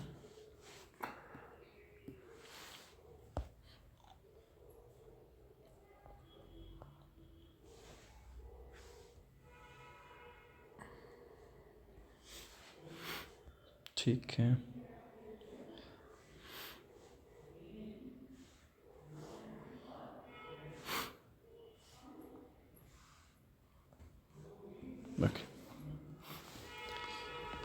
बताइएगा नेक्स्ट। फॉर्मूला बेस्ड सवाल है सब। Calculate the energy of each of the photon, पहला which corresponds to the light of frequency this. क्या निकालना है, एनर्जी क्या दे रखा है, फ्रीक्वेंसी ठीक है। आपको फॉर्मूले पता है, बताइए। Energy is equal to h nu, बहुत अच्छे पता है, is equal to h nu ठीक है। फ्रीक्वेंसी दिया डायरेक्ट पुट करूंगा, so E is equal to h का वैल्यू 6.6 इंटू 10⁻34 मल्टीप्लाई बाई, ये हर्ट्स में ऑलरेडी दे रखा है, कोई कन्वर्जन नहीं करना है, तो कितना आ जाएगा 3 इंटू 10⁻15 हो जाएगा, सिंपल है। 6 3 18, 6 3 18 एक 19, 19.6 आएगा मल्टीप्लाई बाई, ये इसमें से ये माइनस कर दीजिए, कितना बचेगा 15 15 30 4 19 में से 19 ना ठीक है, इतना आ जाएगा, हो गया आंसर ठीक है, सिंपल। अच्छा हैविंग वेवलेंथ 0.50 एंगस्ट्रॉम, सर पहले तो इसको चेंज करना पड़ेगा। 0.50 एंगस्ट्रॉम दे रखा है ठीक है, तो बताइए लेमडा कितना दे रखा है 0.50 एंगस्ट्रॉम, किस में कन्वर्ट करूँ मैं, मीटर में ठीक है ना। बताइए मीटर में कन्वर्ट करूँगा कितना आ जाएगा 0.50 इंटू 1 एंगस्ट्रॉम में कितना मीटर, मैंने परसों भी पढ़ा, कल ही भी बताया था 10 की पावर माइनस 10 10 की पावर माइनस 10 लिख दिया मैंने, 10 की पावर माइनस 10 ठीक है। बताइए एनर्जी का फॉर्मूला इसके टर्म्स में E is equal to H C upon lambda ठीक है। एच कितना इंटू 10 की power minus 34 into speed of light 3 into 10 की power 8 upon lambda is 0.50 into 10 की पावर माइनस 10 हो जाएगा ठीक। इन डिजिट्स को एक साथ ले लीजिए, सिंपल कैलकुलेशन है ठीक है ना, और ये 10 वाले पावर वाले एक साथ ले लीजिए, आंसर हो जाएगा ठीक है, सिंपल है ये। और आते हैं सवाल, पिछले साल भी सवाल थे इसी पैटर्न पे। अच्छा नेक्स्ट देखिए, येलो लाइट एनसीईआरटी का, yellow light emitted from a sodium lamp having wavelength 580 nanometer, ठीक है, लेमडा दे रखा है। कैलकुलेट फ्रीक्वेंसी वेव नंबर, दो चीज़ें निकालनी है, ठीक है ना, बताइए। वेवलेंथ दिया, फ्रीक्वेंसी तो इजीली निकल पाएगा, बट पहले नैनोमीटर को किस में कन्वर्ट करना पड़ेगा, मीटर में। कितना आ जाएगा 580 इंटू 10⁻⁹ मीटर। देखो अगर कन्वर्जन नहीं ना आएगा आगे सवाल नहीं हो पाएगा, गए 2 नंबर। अगर आपको नैनोमीटर को मीटर में कन्वर्ट करना नहीं आता है, सवाल गया, आपको पता नहीं चलेगा, फिर कुछ भी कर लो फिर नंबर नहीं मिलेंगे, ठीक है। फॉर्मूला याद हो ना हो उससे क्या फ़र्क पड़ रहा है, आपने गलत किया, ठीक है। ये आ जाएगा वैल्यू लेमडा का। बताओ फ्रीक्वेंसी किसके बराबर, sir we know that mu is equal to C upon lambda. ये बहुत सिंपल है, फ्रीक्वेंसी निकालना है, वेवलेंथ दिया है, सी से डिवाइड कर दो, दोनों में रिलेशन वैसे ही चलता है, वाइस वर्सा में। वैल्यू पुट कर दूंगा, डिवाइडेड सी का वैल्यू पुट कर दूंगा, हो जाएगा, ठीक है ना। अच्छा बताइए वेव नंबर किसके बराबर, wave number is equal to 1 upon lambda. जैसे मैं लेमडा निकाल दूंगा तो वेव नंबर निकल जाएगा। ये लेमडा तो दिया ही है शायद सवाल में, हाँ दे रखा है ना, तो कितना कर दूंगा 580, सो ये आएगा 1/580 इंटू 10⁻⁹। बस हो गया, इसको ऊपर लेके जाओ, कैलकुलेट कर लो, आंसर हो जाएगा, ठीक है। ये सिंपल है, इंपॉर्टेंट है, फॉर्मूले 2 लगाने काम हो जाएगा। Consider the following species, okay. पहला दे रखा है ये कल भी किया हमने, ये स्पीशीज़ दे रखे हैं, 3rd चैप्टर का था। तो what is common in them, क्या कॉमन इन में, दीज आर आइसो इलेक्ट्रॉनिक, है ना, आइसो इलेक्ट्रॉनिक है, same number of electrons common इनमें, ठीक है। Arrange them in order of their increasing ionic radii, बिल्कुल कल बताया मैंने, बताइए आयनिक रेडिया का इंक्रीजिंग ऑर्डर मैंने कैसे कहा था, नेगेटिव फिर न्यूट्रल फिर पॉजिटिव। बताओ सब ज़्यादा किसका आएगा, सेम ही था, सेम ही था ना मैन, so बस सेम ही सवाल था कल भी, एरो इधर से लगा लो, ज़्यादा नेगेटिव फिर कम नेगेटिव फिर न्यूट्रल, है तो नहीं वैसे कोई, फिर पॉजिटिव फिर ज़्यादा पॉजिटिव, ये आ जाएगा ऑर्डर, ठीक है। अच्छा using a periodic table predict the formula of the following compound, अच्छा जी ठीक है। ये 2 एलिमेंट दे रखे हैं, आपको कंपाउंड बनाने हैं, एनसीईआरटी का सवाल है, मैंने पहले भी ये करवा रखे हैं, सिलिकॉन का और ब्रोमीन को मिला के। अब एनसीईआरटी में पढ़ोगे ना 5-6 ऑलरेडी दे रखे हैं, इनने थोड़े अलग दे दिए, कुछ नहीं करना, वैलेंसी पता तो हो जाएगा। अच्छा बताइए ज़रा सिलिकॉन कौन सी फैमिली का, सिलिकॉन कार्बन फैमिली का, कितनी वैलेंसी है 4, ठीक है। ब्रोमीन की वैलेंसी कितनी, ब्रोमीन की वैलेंसी 1, ग्रुप 17 का है, 4 वाले को 17 वाले से जोड़ रहे हो, मतलब एक की वैलेंसी 4 एक के साथ है, ये एक ही एक है, ठीक है। बताओ इसको चाहिए 1 इलेक्ट्रॉन और इसको चाहिए 4 इलेक्ट्रॉन, तो क्या करूँगा मैं, ये बिल्कुल वैसा जैसा ये होता है, इसका इसकी फैमिली का दूसरा एग्जांपल दे दूँ ना मैं, तो आपने सी और सी एल देखा हुआ है, CCl4, सेम वैसा ही है। सिलिकॉन के पास 4 इलेक्ट्रॉन वैलेंस में, ब्रोमीन को चाहिए 1, तो कितने ब्रोमीन लगा दूँ कि वो भी संतुष्ट हो जाए, ये भी 4, तो ये आएगा SiBr4, SiBr4, ठीक है ना। अच्छा एल्युमिनियम सल्फर, एल्युमिनियम वैलेंसी 3, कितना 3, सल्फर, सल्फर ऑक्सीजन फैमिली का वैलेंसी 2, इसको चाहिए 2 और इसके पास है 3, जब मैच ना करे तो क्या करना पड़ेगा, क्रिस क्रॉस, इसके पास कितने इलेक्ट्रॉन है, इसके पास 3, देखो मैं इसके पास 3 और इसको कितना चाहिए 2, तो क्रिस क्रॉस करूंगा मैं, क्रिस क्रॉस का मतलब एल्युमिनियम 2 लिखूंगा और सल्फर 3 लिख लूंगा, Al2S3 एल्युमिनियम सल्फाइड बन जाएगा आपके पास, ठीक है ना। देखो इसके पास 3 थे ना, 3 मल्टीप्लाई बाय 2 हो गए 6, और इसके 2 ही चाहिए था, मल्टीप्लाई बाय 3 हो गए 6, दोनों बैलेंस हो जाएंगे। ये सिंपल है, ये कोई डिफिकल्ट बात नहीं है, 10th वाली बात है, कोई भारी बात नहीं है। थर्मो सवाल करवाए मैंने थर्मो के, बताइए calculate the standard enthalpy of formation of methanol, NCERT का सवाल है, कैसे निकालते हैं एंथैल्पी ऑफ फॉर्मेशन, सबसे पहले इक्वेशन बनाना पड़ता है, मिथेनॉल के लिए इक्वेशन बनाऊंगा, बताओ मिथेनॉल कहाँ से बना होगा, CH3OH कहाँ से, सर कार्बन से, कार्बन प्लस 4 हाइड्रोजन है, लेकिन हाइड्रोजन का स्टैंडर्ड स्टेट H2, तो 2H2 लिखना पड़ेगा, प्लस साथ में 1/2 O2, सही है, सेम सवाल कर रखा है। बताओ एंथैल्पी ऑफ फॉर्मेशन किसके बराबर आएगा, कार्बन का एंथैल्पी, रिएक्टेंट माइनस प्रोडक्ट, इसमें गलती नहीं करना, रिएक्टेंट माइनस इनटू हाइड्रोजन का एंथैल्पी, लेकिन कितने से मल्टीप्लाई करना पड़ेगा, इसका कितना लूंगा 0, ठीक है, और माइनस इसका वैल्यू, सब कुछ दे रखा है सवाल में। देखो ये मिथेनॉल का वैल्यू दे रखा होगा सवाल में, ये दिया हुआ है, ठीक है। आगे देखोगे सबके वैल्यूज और भी दे रखे हैं, ये कार्बन का वैल्यू दिया है, हाइड्रोजन का वैल्यू दिया है, सिर्फ क्या करना, हाइड्रोजन के वैल्यू को 2 से मल्टीप्लाई, आंसर हो जाएगा, कर रखा है, इसको दोबारा करवाने की जरूरत नहीं है मुझे, ठीक। नीचे वाला क्या है बताओ, एंथैल्पी ऑफ कंबशन दे रखा है, मीथेन का भी, ग्रेफाइट का और भी हाइड्रोजन का, तीनों का दे रखा है, ठीक है। आगे बोलता है calculate the enthalpy of formation of CH4, फिर से इक्वेशन बनाऊंगा, बताओ CH4 कैसे आएगा, C+2H2 it gives CH4, enthalpy of formation का फॉर्मूला, रिएक्टेंट माइनस प्रोडक्ट, बताओ रिएक्टेंट में क्या है, कार्बन, देखूंगा वैल्यू कहाँ पे है, कार्बन का मतलब ग्रेफाइट, वैल्यू दे रखा है इधर, लगा लिया मैंने ये वैल्यू, ठीक है, प्लस हाइड्रोजन कितनी बार, हाइड्रोजन का वैल्यू लिख लिया, दे दिया, मल्टीप्लाई बाय 2 कर दिया, उसमें से माइनस किसका वैल्यू, CH4 का वैल्यू दे रखा है, मल्टीप्लाई करके माइनस करना, आंसर हो जाएगा, ठीक है ना। ये भी इजी अपने कर रखे हैं सारे। Explain why BeH2 molecule has 0 dipole moment although BeH bonds are polar, ये मैंने करवाया, मैं फिर से बता रहा हूँ, और इस पे बेस जो बाकी थे वो भी मैं साथ में बता देता हूँ। देखो ये आ गया BeH2, आपको पूछ रखा डाइपोल मोमेंट, थोड़ा सा एक्सप्लेन कर देता हूँ मैं, ठीक है ना। Dipole moment okay sir, dipole moment measure करता है किसी भी कोवेलेंट बॉन्ड में कितना पोलैरिटी होगा, किसी भी कोवेलेंट बॉन्ड में कितना पोलैरिटी होगा, उसको मेजर करने के लिए जिस टर्म का यूज़ किया जाता है that is known as dipole moment. Dipole moment is a quantity, dipole moment is a quantity जो क्या करेगा, which measures the polarity in covalent bond. किस में पोलैरिटी मेजर करेगा, कोवेलेंट बॉन्ड में. ठीक है, अच्छा इसको म्यू से रिप्रेजेंट करते हैं और ये बराबर होता है charge into distance between charges. कितना मैग्नीट्यूड ऑफ चार्ज होगा, multiply by distance between charges. ठीक है, चार्ज आना चाहिए और फिर चार्जेस को मल्टीप्लाई कर देंगे किससे, डिस्टेंस से. ठीक है जी, अब देखिएगा ध्यान से, इस डाइपोल मोमेंट में दो बातें याद रखिएगा, दो इसके एप्लीकेशन बहुत सारे बट दो मोटी मोटी बातें याद रखिएगा. सर एक तो अगर मॉलिक्यूल सिमेट्रिकल हो, कैसा हो, सिमेट्रिकल मॉलिक्यूल हो. सिमेट्रिकल मॉलिक्यूल का मतलब ये कि ज्योमेट्री लीनियर हो, ट्राइगोनल, प्लानर हो, टेट्राहेड्रल हो, इस तरह से सिमेट्रिकल ज्योमेट्रीज मिले, उस टाइम पे डाइपोल मोमेंट जीरो हो जाता है. जैसे एक एग्जांपल पकड़ता हूँ मैं, मान लो मैं लिखा CCl4, क्या लिख लिया, CCl. अब बताओ क्या कार्बन और क्लोरीन में इलेक्ट्रोनेगेटिविटी डिफरेंस है, बिल्कुल है. क्लोरीन ज़्यादा इलेक्ट्रोनेगेटिव है, कार्बन कम है. लेकिन मैं आपको ये बोल दूँ कि मॉलिक्यूल ओवरऑल नॉन पोलर है.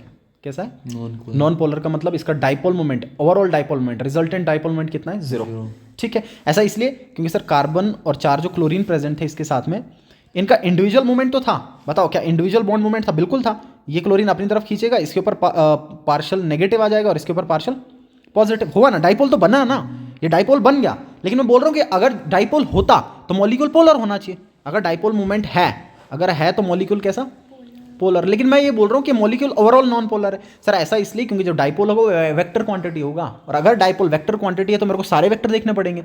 जब अभी सारे वेक्टर देख कर रिजल्टेंट निकालेंगे ना, ये एक दूसरे को कैंसिल कर देते हैं. ये स्पेस में इस तरीके से रीअरेंज होते हैं, इस तरीके से अपने आप को अरेंज करते हैं कि सारा का सारा डाइपोल मोमेंट रिजल्टेंट जीरो हो जाता है. इंडिविजुअल तो था, हर एक में होगा, लेकिन रिजल्टेंट कितना है, जीरो. ऐसा इसलिए क्योंकि सब के सब एक दूसरे को कैंसिल कर देंगे. या मोटी मोटी बात लिखूँ मैं, due to symmetrical geometry, due to symmetrical geometry, symmetrical geometry के कारण ऐसा होगा. ये बहुत इंपॉर्टेंट बात. ठीक, सिमिलरली ये पूछा है, कहता बताओ BeH2 में क्यों ऐसा होगा. देखो ये B, ये H और ये H. ठीक है, असर इंडिविजुअल डाइपोल मोमेंट बिल्कुल होगा. हाइड्रोजन तो बहुत ज़्यादा इलेक्ट्रोनेगेटिव, ये बाकी मेटल्स को तो आसपास भी नहीं गुजरने देता, ये बहुत इलेक्ट्रोनेगेटिव होता है. ठीक है, ये देखो ये पार्शियल नेगेटिव और ये पार्शियल पॉजिटिव. इधर भी बताओ, ये पार्शियल नेगेटिव और ये पार्शियल. ठीक है, same vectors but opposite direction में चल रहे हैं. 180 में एक दूसरे को कैंसिल करेंगे, पता आपको, तो रिजल्टेंट कितना आ जाएगा, जीरो. सो म्यू कितना हो जाएगा, जीरो. दो इंडिविजुअल बॉन्ड पोलर थे, लेकिन ये मॉलिक्यूल ओवरऑल कैसा है, non polar. Overall non polar क्यों है, due to symmetrical geometry, due to symmetrical. ये बात ध्यान में रखिएगा, इतनी मोटी बात आपको पता होनी चाहिए, ड्यू टू सिमेट्रिकल ज्योमेट्री. ठीक है, अब एक बात इसमें और पूछ लेता, कभी कभार कंपैरिजन पूछ लेता. लास्ट टाइम भी सवाल था और आपने इस बार जो पेपर दिए थे उनमें भी सवाल था. NH3 और NF3 में सवाल था, ये भी पूछ लेता है कि बताइए ऐसा क्यों. ठीक है ना, NH3 का डाइपोल मोमेंट ज़्यादा होता है NF3 से, ये भी पूछता. मैंने पिछली वीडियो में भी एक्सप्लेन किया तो दोबारा बता रहा हूँ. देखो NH3 ये ऐसा, इस पे लोन पेयर, NF3 बिल्कुल सेम पायरामिडल शेप होते हैं दोनों के, और इस पे भी लोन पेयर. ठीक है, अच्छा लोन पेयर जिस डायरेक्शन में है इसका वेक्टर उसी डायरेक्शन में होता है. अब मुझे बताओ नाइट्रोजन और हाइड्रोजन में से इलेक्ट्रोनेगेटिव कौन, नाइट्रोजन. तो किसकी तरफ एरो चलेगा, नाइट्रोजन की तरफ, जो खींच सकता है डेंसिटी को. ठीक है, यहाँ पे आओ, बिल्कुल लॉन पेयर की डायरेक्शन में. बताओ फ्लोरीन और नाइट्रोजन में से इलेक्ट्रोनेगेटिव कौन, फ्लोरीन. तो ये सारे के एरो फ्लोरीन की डायरेक्शन में. अब यहाँ पे मुझे बताओ 3 एरो एक तरफ और एक एरो ऑपोजिट तरफ, तो मतलब रिजल्टेंट घटेगा, ये माइनस हो जाएगा. यहाँ बताओ सारे के सारे एरो एक ही साइड, दो कुछ एंगल है बीच में, वो एक अलग बात है. बीच में एंगल होगा वो एक अलग बात होगा. ठीक है, हम निकाल भी नहीं रहे, निकालने के लिए cos थीटा लगाना पड़ता है आपको, वो फॉर्मूला अलग हो जाता है. फिर बनता है μ1 square plus μ2 square plus 2 μ1 μ2 cos theta, वो एक अलग बात है. लेकिन अभी साल सिंपल मोटी मोटी लैंग्वेज में बात कर लूँ तो आप देखोगे यहाँ पे रिजल्टेंट कैसा आ जाएगा. मान लो इसको मैंने μ1 रखा, इसको μ2 रखा, इसको μ3 रखा, इसको म्यू, तो आप देखोगे यहाँ पे म्यू रिजल्टेंट किसके बराबर, ये 3 तो प्लस हो जाएंगे, लेकिन इसमें से ये वाला माइनस, ऑपोजिट डायरेक्शन में चल रहा है, तो यहाँ ओवरऑल रिजल्टेंट घटेगा. तो इसलिए NH3 का डाइपोल मोमेंट ज्यादा होगा, because all the dipoles are aligned in one direction, and in this case the one dipole is aligned in opposite direction, due to which the resultant decreases. इसलिए इसका dipole moment क्या हो जाएगा, कम हो जाएगा. ठीक है, तो क्या सवाल था, क्यों ऐसा होगा. अच्छा था नीचे, तो यही सवाल है निचले वाले में, तो ठीक है सेम ही हो गया. कहता है NH3 और NF3 से डाइपोल मोमेंट हायर किसका होगा, तो NH3 का. क्यों, क्योंकि NH3 में सारे डाइपोल एक साइड अलाइन है, NF3 में ऑपोजिट साइड में भी हैंगे. ठीक है ना, ये वाला समझ में आ गया. ऊपर वाला बताइए, what is bond energy, the energy required to break 1 mole of a particular bond, या the energy required during the formation of one mole of particular bond it is better to write enthalpy other than bond, and energy की जगह पे enthalpy लगे तो बेहतर है, ठीक है। क्या होगा बॉन्ड एनर्जी, एक मोल बॉन्ड बनाने के टाइम पे जितना एनर्जी रिलीज होगा या एक मोल बॉन्ड तोड़ने के टाइम पे जितना एनर्जी लगेगा, that is bond energy, that is bond energy, ठीक है, आसान है। अच्छा, what it is called enthalpy of atomization, ये अच्छा सवाल है, बताइए।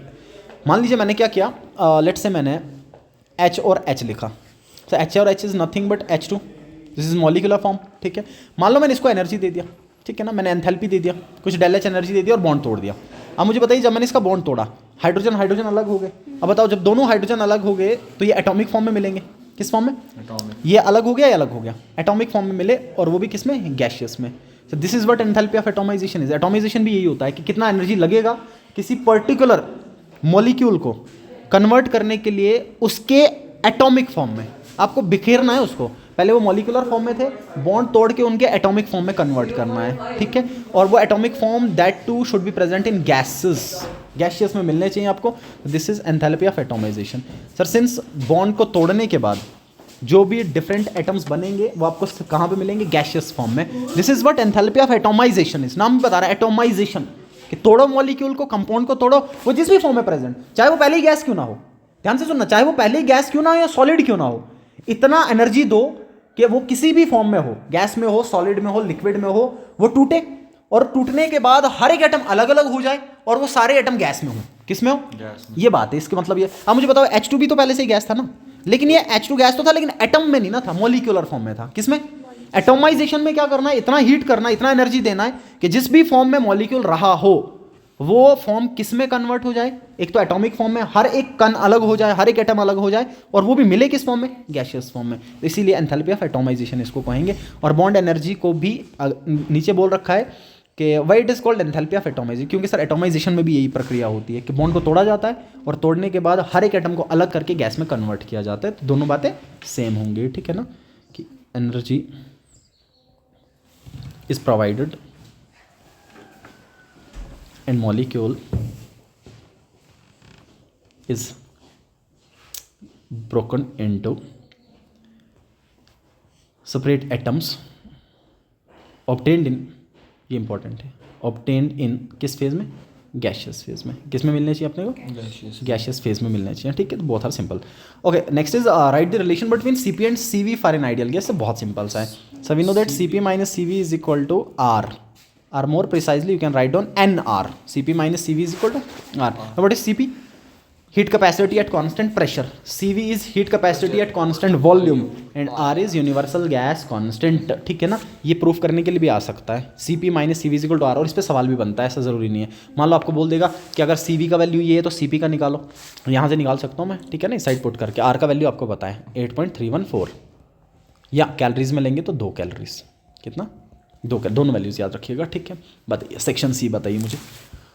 ये सवाल इंपॉर्टेंट, दोनों के दोनों इंपॉर्टेंट, दोनों NCERT के, दोनों के दोनों बहुत इंपॉर्टेंट, NCERT के हैं दोनों, बहुत इंपॉर्टेंट आ रखे हैं पहले भी, ठीक है। पहले मैं सिंपल वाला बता देता हूँ, आसानी से आप बता पाएंगे। एक कंपाउंड है जिसमें कार्बन कितना है, ये हाइड्रोजन 4.07, कार्बन इतना और क्लोरीन इतना, ठीक है। आपको बोला है मॉलिकुलर मास दिया और मॉलिकुलर और एम्पेरिकल फॉर्मूला निकालने को बोला, आ जाएगा, ठीक है ना। बताइए स्कीम बताइए, बस पहले एलिमेंट लिख लेंगे, परसेंटेज लिख लेंगे, एटॉमिक मासेस लिख लेंगे, रेशोज निकाल लेंगे, ठीक। रेशो को सिंपल कर देंगे। सिंपल रेशो कैसे होता है, सबसे छोटे नंबर सबको डिवाइड करके आ गया, और जब रेशो सिंपल आ गया तो उसके बाद एम्पेरिकल फॉर्मूला बन गया। अच्छा, अब मॉलिकुलर फॉर्मूला अगर निकालना है तो बताओ मॉलिकुलर फॉर्मूला किसके बराबर, N into empirical formula, N किसके बराबर, molecular mass upon empirical formula mass. Molecular तो दिया है सवाल में, एम्पेरिकल कैसे निकलेगा, जो एम्पेरिकल फॉर्मूला है उसके सारे एलिमेंट्स को प्लस कर लूंगा, हो जाएगा, ठीक है ना। ये कर रखे हैं बहुत सारे, तो इसमें कोई दिक्कत नहीं आनी चाहिए, तो कर लीजिए आप, ठीक। नेक्स्ट बताइए, 50 kg N2, 10 kg H2 और एमोनिया बनाया जा रहा है। कहता है calculate the amount of NH3 identify, ठीक है मैं बता देता हूँ एक बार, है NCERT का अच्छा सवाल है, एक बार मैं बता देता हूँ। 50 ग्राम ये और 10 ग्राम आ गया आपका H2, ये मिटा देता हूँ मैं, सिंपल था ये, ओके। अच्छा, N2 + 3 times H2 it gives 2 times NH3, ये है जी इक्वेशन, ये आपको याद भी होना चाहिए, इस पे सवाल बनते हैं, ठीक। इसका दे रखा है जी 50 kg, कितना 50, इसका दे रखा है 10 kg, बोला ये कितना बनेगा। अब मुझे बताइए प्रोडक्ट कौन बनाता है, कौन डिसाइड करता है, लिमिटिंग रिएजेंट, तो पहले लिमिटिंग ढूंढना पड़ेगा, ठीक है। उसके लिए मेरे मोलर मासेस लिखने पड़ेंगे पहले, ठीक है। बताइए N2 का मोलर मास कितना, 14, एक का 14, 2 का 28, N2 फॉर्म में दे रखा है, यहाँ पे 6 ग्राम आएगा इतना, ठीक है। अब दिक्कत सवाल में ये है कि सर सवाल में मास केजी में दिया हुआ है, तो मुझे क्या करना पड़ेगा, मुझे इसको कन्वर्ट करना पड़ेगा ग्राम में, और उससे कोई खास फर्क नहीं पड़ेगा। देखिए मैं क्यों बता रहा हूँ खास फर्क नहीं पड़ेगा, क्योंकि सर यहाँ भी 10 की पावर 3 आएगा ग्राम में कन्वर्ट करने के लिए 1000 से मल्टीप्लाई, यहाँ भी 10 की पावर 3 आएगा, वो 10 की पावर 3 दोनों जगह पे सेम तो है ना, ठीक है, बट कर लेते हैं फिलहाल के लिए, ठीक है, अदरवाइज ये ऐसे भी हो जाता है। ये कुल मिला के 50 × 10 की पावर 3 ग्राम, और ये कुल मिला के 10 × 10 की पावर 3 ग्राम, ठीक है। आप चाहो तो इसको और एक्सटेंड करके लिख सकते हो, 5 × 10 की पावर 4, 10 की पावर 4, ठीक है। अच्छा, अब आपको पहले ये पता करना पड़ेगा कि लिमिटिंग कौन सा है। तो लिमिटिंग पता करने के लिए पहले इनको आपस में झोल-झाल करना पड़ेगा ना, ठीक है, फिर लिमिटिंग ढूंढ सकते हैं हम। बताइए लिमिटिंग ढूंढने के लिए स्टेप 1 क्या लिखूंगा मैं, स्टेप 1 अब कहीं से भी लेके चलिए इन दोनों में से कि इतने ग्राम को इतने ग्राम लगेगा, एक को इतना लगेगा, फलाने को इतना लगेगा, ठीक है। तो मान लो मैं आपको ये बोल दूँ डायरेक्टली, स्टेप 1 पता है ना कैसे लिखूंगा मैं। मान लो मैं नाइट्रोजन को पकड़ूंगा, तो आप क्या लिखेंगे सर, नाइट्रोजन में आप लिखेंगे that 28 gram will react with 6 gram of hydrogen, 1 gram will react with 6/28 and इतने ग्राम विल रिएक्ट विद 6/28 इंटू इतने। तो मैं डायरेक्ट कर लेता हूँ, ठीक है ना, मैं डायरेक्ट लगा रहा हूँ। तो बताओ 50 × 10 की power 3 gram of N2 will react with कितने के साथ 6/, बहुत अच्छे, 28 इंटू 50 × 10 की पावर 3, यही आएगा, ठीक है। कर लेते हैं कितना आ रहा है ये, बताइए। इसको मल्टीप्लाई करूंगा इसके साथ, 0 इधर लगा लेता हूँ, 6 5 का कितना हो जाएगा 30/28 इंटू ये कितना आ जाएगा 10 की पावर 4 आ जाएगा, ठीक है ना। ये कितना आ जाएगा जी, ये आएगा 15/14, 30 ही तो ऑलमोस्ट 1 पॉइंट समथिंग आएगा ना, ठीक है ना। मान लो मैंने 28 से लिख लिया, तो 1 आ गया, 2 बच गया, 1.2 के आसपास, नहीं 1.2 के आसपास लिख दिया मैंने, इंटू 10 की पावर 4। देखना अब सवाल में क्या था सर, अगर मैंने नाइट्रोजन पूरा यूज़ किया तो मुझे बताइए हाइड्रोजन कितना लग रहा है, 1 इंटू 10 की पावर 4। तो अब देखना हाइड्रोजन है कितना सवाल में, सिर्फ 10 की पावर, यहाँ पे कितना लग रहा है 2 × 10 की पावर 4, मतलब ये ज़्यादा है। देखो ना, ये है ना 1.2 साथ में जो है, ये है कुछ ना कुछ तो है, ऑब्वियस से ज़्यादा है, ठीक है। इसका मतलब लिमिटिंग कौन आ गया, जो खत्म हो गया, कौन खत्म हो गया, नाइट्रोजन, ठीक। कुल इसको करने का कुल मिला के टास्क किया था नाइट्रोजन लिमिट, ठीक। अगर आपको पहले ही पता है, मान लो आपने सवाल पहले ही प्रैक्टिस किया, आपको उधर करने की जरूरत नहीं है, मैं फिर बता रहा हूँ, अगर आपने पहले प्रैक्टिस किया ना, वहाँ करने की जरूरत नहीं, आप सीधा लिख लीजिए limiting reagent is N2, limiting reagent is, लेकिन तुक्का नहीं मारना क्योंकि आंसर गलत हो सकता है। हाँ, हो सकता है किसी का पलड़ा भारी पड़ जाए, क्योंकि दोनों में से आंसर इससे भी निकलेगा और इससे भी निकलेगा, एक गलत होगा एक सही होगा, कि अगर जिसने इससे निकाला सही होगा, जिसने इससे निकाला वो गलत हो जाएगा, ठीक है। अब बताओ, अब इसका मास निकालना था कितना बनेगा, मैं कैसे निकालूंगा इसका मास कितना बनेगा सर, फिर से मेरे को वही लिखना पड़ेगा 34 ग्राम, ये मोलर आ गया, ठीक है ना। पहला स्टेप क्या लिखूंगा बताओ, 28 ग्राम कितना बनाएगा 34, एक कितना बनाएगा 34/28, इतना कितना बनाएगा 34/28, ठीक। तो मैं सिंपली लिख लेता हूँ कि mass of NH3 formed is equal to कितना 34 अपॉन, और सिंपल कर देता हूँ मैं, जिसका निकालना है ना उसका मोलर लिखो, डिवाइडेड बाई जिससे निकालना है उसका मोलर लिखो, और मल्टीप्लाई करो उसका जो गिवन होगा, ठीक है। सो कितना है इसका 20 मल्टीप्लाई बाई 50 × 10 की पावर 3, सॉल्व कर लीजिए, आंसर हो जाएगा, ठीक है। सिंपल सवाल है, अच्छा सवाल है, बस मास को केजी में दे रखा है, इतना ध्यान में रख लीजिएगा, ठीक है, ये इंपॉर्टेंट। चलिए नेक्स्ट बताइए, ये दोनों कर लीजिएगा। डेजिग्नेट करना है ऑर्बिटल को, n का वैल्यू 5, l का वैल्यू 3, बताओ डेजिग्नेशन। n का वैल्यू 5 तो सेम, l का वैल्यू 3 का मतलब f हो गया 5f, सही है ना, ठीक है। अच्छा, name a spectral line in this spectrum of hydrogen obtained when electron jumps from n = 4 to 2, बताइए, बता रखा मैंने। 4 से आ रहा दूसरे, मतलब ग्राउंड स्टेट कितना है दूसरा ग्राउंड स्टेट में कौन सी लाइन्स मिलती हैं, बाल्मर, कौन सी पता है तो मैंने, पिछले वाले में भूल गए क्या, दोबारा लिखता हूँ मैं, ठीक है ना। पहले वाले में आएंगे लेमन में ग्राउंड स्टेट कितना होता है 1, मतलब इलेक्ट्रॉन कहीं से भी आए पहले में बैठेगा, ठीक है। बाल्मर दूसरे में, ठीक है। उसके बाद पास्चन कितने में, उसके बाद ब्रैकेट किस में, मतलब इलेक्ट्रॉन कहीं से भी आएगा, ग्राउंड स्टेट क्या होगा 4, ठीक है ना। और उसके बाद पफंड, हम फिर भी होता है बट वो यूज़ नहीं करते जनरली, तो लिख नहीं रहे हम। ये ग्राउंड स्टेट्स, एक्साइटेड आपको पता है फिर जो भी होगा, ठीक है ना। अच्छा, दूसरी इंपॉर्टेंट बात भी इनके साथ में मैंने लिखी थी, वो भी आपको याद होगी। लेमन सीरीज किस में मिलेगा, यूवी में, बाल्मर विजिबल में, तो नीट में भी आता है बार बार, और बाकी सारे IR में, में देखने को मिल जाते हैं, ठीक है जी। अच्छा बताइए, डिफाइन ज़ीमान इफेक्ट, बताया आपको, ये बोहर का लिमिटेशन है, ज़ीमान और स्टार्क इफेक्ट। जब कभी भी ये जो लाइन्स आई ना आपकी, मान लीजिए मैं एग्जांपल देके चलता हूँ, मान लो मैंने आपको ये बोला कि इलेक्ट्रॉन था चौथे शेल में, चौथे से आया दूसरे में, पहला सवाल तो मैं आपको ये पूछता हूँ कि बताओ स्पेक्ट्रल लाइन कितनी आई, जरा मुझे बताओ नंबर ऑफ स्पेक्ट्रल लाइन्स कितनी होंगी, नंबर ऑफ स्पेक्ट्रल लाइन्स, ये भी पढ़ा है मैंने फॉर्मूले सारे, कितनी स्पेक्ट्रल लाइन्स होंगी, कैसे निकालते हैं, मैं लिख रहा हूँ दोबारा याद रखना, n2 minus n1 plus 1, n2 minus n1 plus 1 into फिर से n2 माइनस n1 अपॉन 2। कोई इतना मुश्किल नहीं है याद रखना, n2 माइनस n1 याद रखो, काम हो गया। n2 माइनस n1 प्लस 1 फिर से into n2 minus n1 divided by 2, ठीक है। n2 क्या है, एक्साइटेड स्टेट, n1 क्या है, ग्राउंड स्टेट। करो पुट जरा, बताओ एक्साइटेड कितना है, 4, ग्राउंड कितना है 2, करो पुट यहाँ पे 4 माइनस 2 प्लस 1, यहाँ 4 माइनस 2, यहाँ आ गया 2, यहाँ कितना आएगा 5, ठीक है ना, देखो कितना आ जाएगा, नहीं आधे में नहीं होगा, डेसिमल में नहीं होगा, ठीक है ना। 4 माइनस 2 प्लस 1, उसके बाद 4 माइनस 2 डिवाइडेड बाई 2, ठीक है। ये कितना आ रहा है बताओ, 2 3 5 6 आएगा ना। ये कितना आ रहा है, ये 3 और 2, 4 माइनस, अच्छा मल्टीप्लाई है, हाँ मल्टीप्लाई है, 1 इंटू 2 डिवाइडेड बाई 2, 6 3 6 बटा 2 3 आ जाएगा। आधी लाइन नहीं ना होगी, आधी क्या लाइन का मतलब होगा, डेसिमल में नहीं आएगा, मल्टीप्लाई 3 आएगा ना, ठीक। कितना आ जाएगा 3, स्पेक्ट्रल लाइन निकालना आना चाहिए आपको, ठीक है ना। अच्छा ये कितनी लाइन आई, 3 लाइन। सर अगर इन 3 लाइंस को मैं मैग्नेटिक फील्ड से पास करूं, मतलब ये सेम फिनोमिना में देख रहा था लेकिन सामने मैग्नेटिक फील्ड डाल रखा है, अब देखोगे 3 से ज़्यादा बढ़ जाएंगी, मतलब ये लाइन जो दिख रही है ना ये टूट जाएंगी। Splitting of spectral lines, splitting of spectral lines का टूटना इनटू फर्दर लाइंस, वो कितनी होंगी that is a different story, कैसे निकालते हैं वो एक अलग फिनोमिना है, वो अलग स्टोरी है। बट कुल मिला के स्पेक्ट्रल लाइंस का टूटना मैग्नेटिक फील्ड की प्रेजेंस में, दैट इज कॉल्ड ज़ीमान इफेक्ट। क्या पढ़ते हैं उसको हम, ज़ीमान इफेक्ट। ज़ीमान इफेक्ट का मतलब splitting of spectral lines in presence of किसकी प्रेजेंस में, मैग्नेटिक फील्ड। और अगर इलेक्ट्रिक फील्ड हो तो उसको स्टार्क इफेक्ट पढ़ते हैं। अगर इलेक्ट्रिक फील्ड में हो, सेम ही काम उधर भी हो, तो उसको स्टार्क इफेक्ट पढ़ते हैं। याद कितने नंबर ऑफ स्पेक्ट्रल लाइंस निकालने का formula, minus n1 plus 1 into n2 minus n1 divided by 2 हो गए स्पेक्ट्रल लाइंस, ठीक है जी। अच्छा उसके बाद नेक्स्ट है जी, the energy of an electron in the ground state of hydrogen atom is इतने, ये आपको पता है, -2.18 into 10⁻⁻18 joules. Calculate the ionization energy of hydrogen atom in terms of joule per atom, ठीक है ना। ये एनसीईआरटी का एनसीईआरटी की एक्सरसाइज का सवाल है, ठीक है। मैं लिख लेता हूँ क्या बोल रखा है आपको। सवाल में दे रखा है कि जो एनर्जी ग्राउंड स्टेट का होगा हाइड्रोजन का, मतलब E1 का, वो दे रखा -2.18 इंटू 10⁻⁻18 जूल।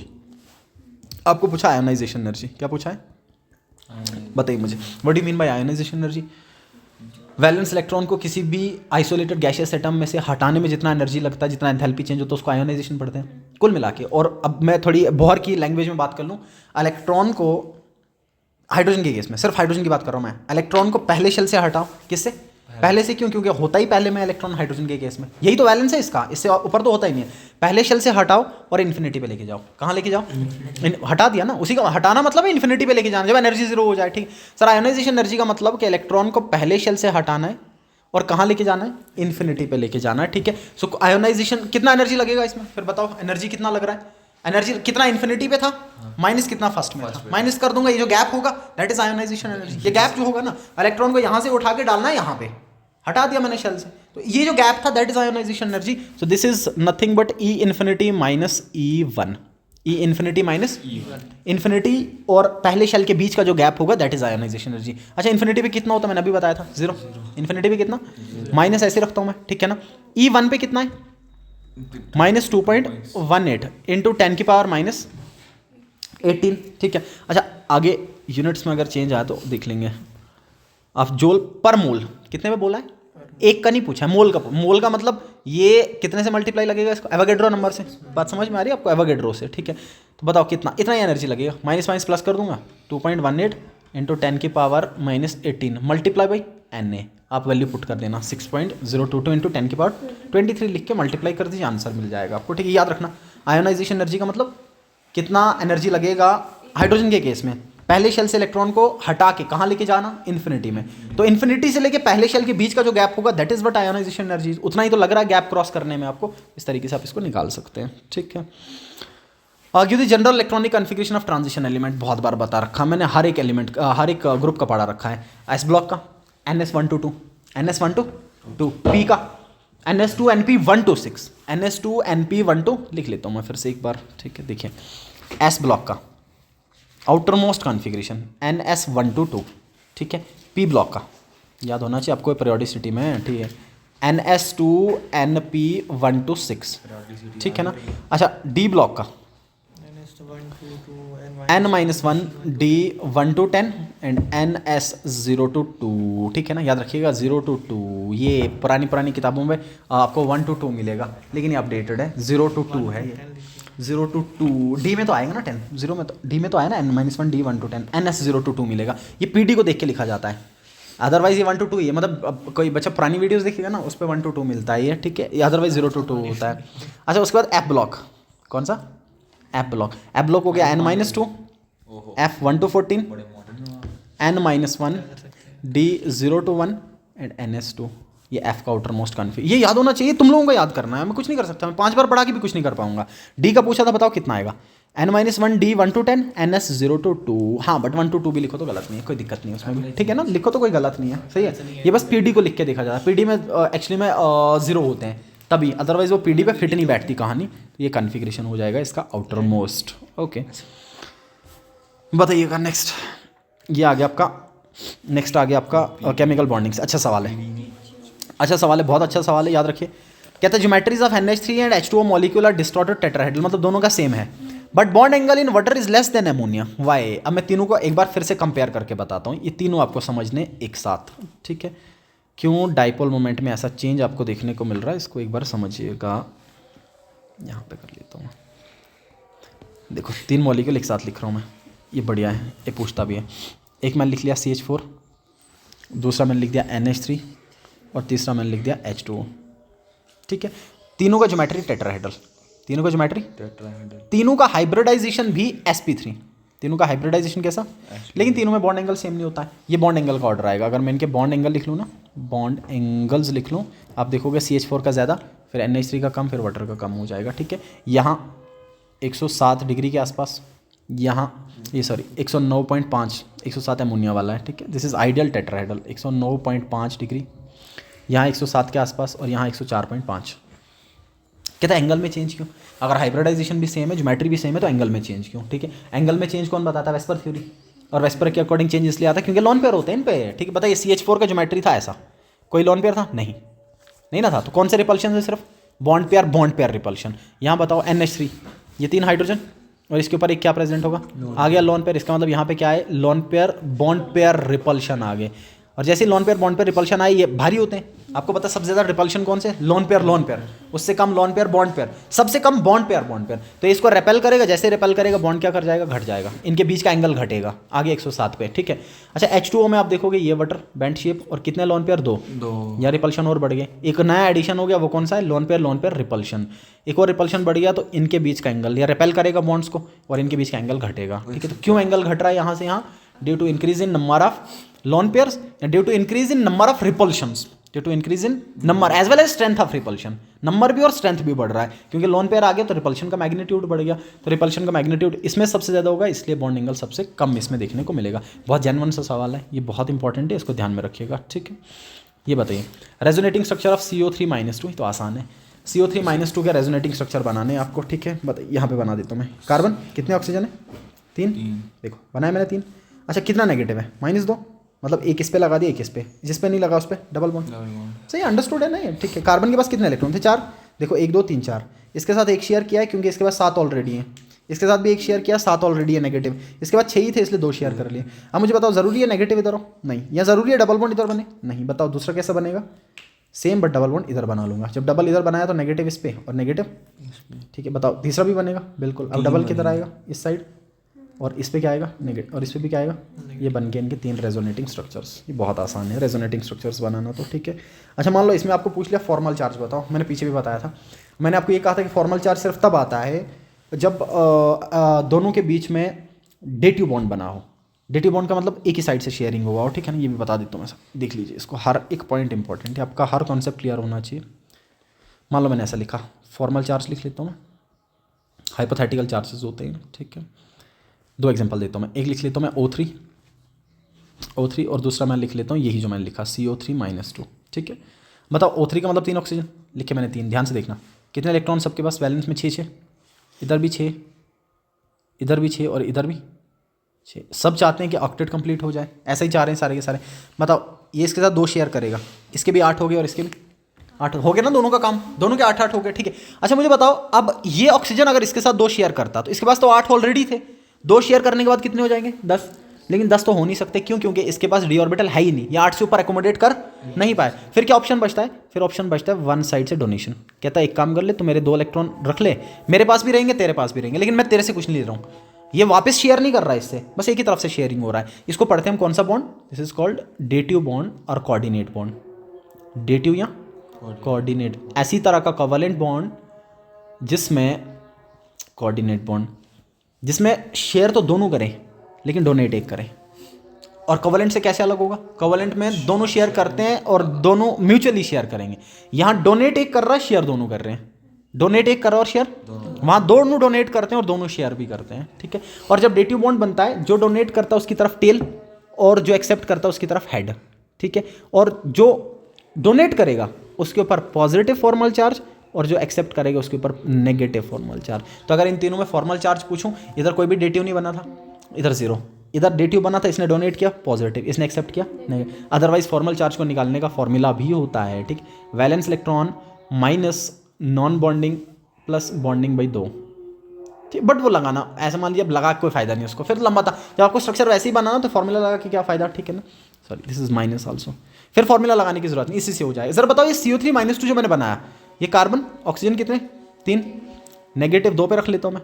इसके पास कितना हो गया? नेगेटिव का मतलब 7 हो गया ना इनके पास। कितना चाहिए? सिर्फ 1, ठीक है।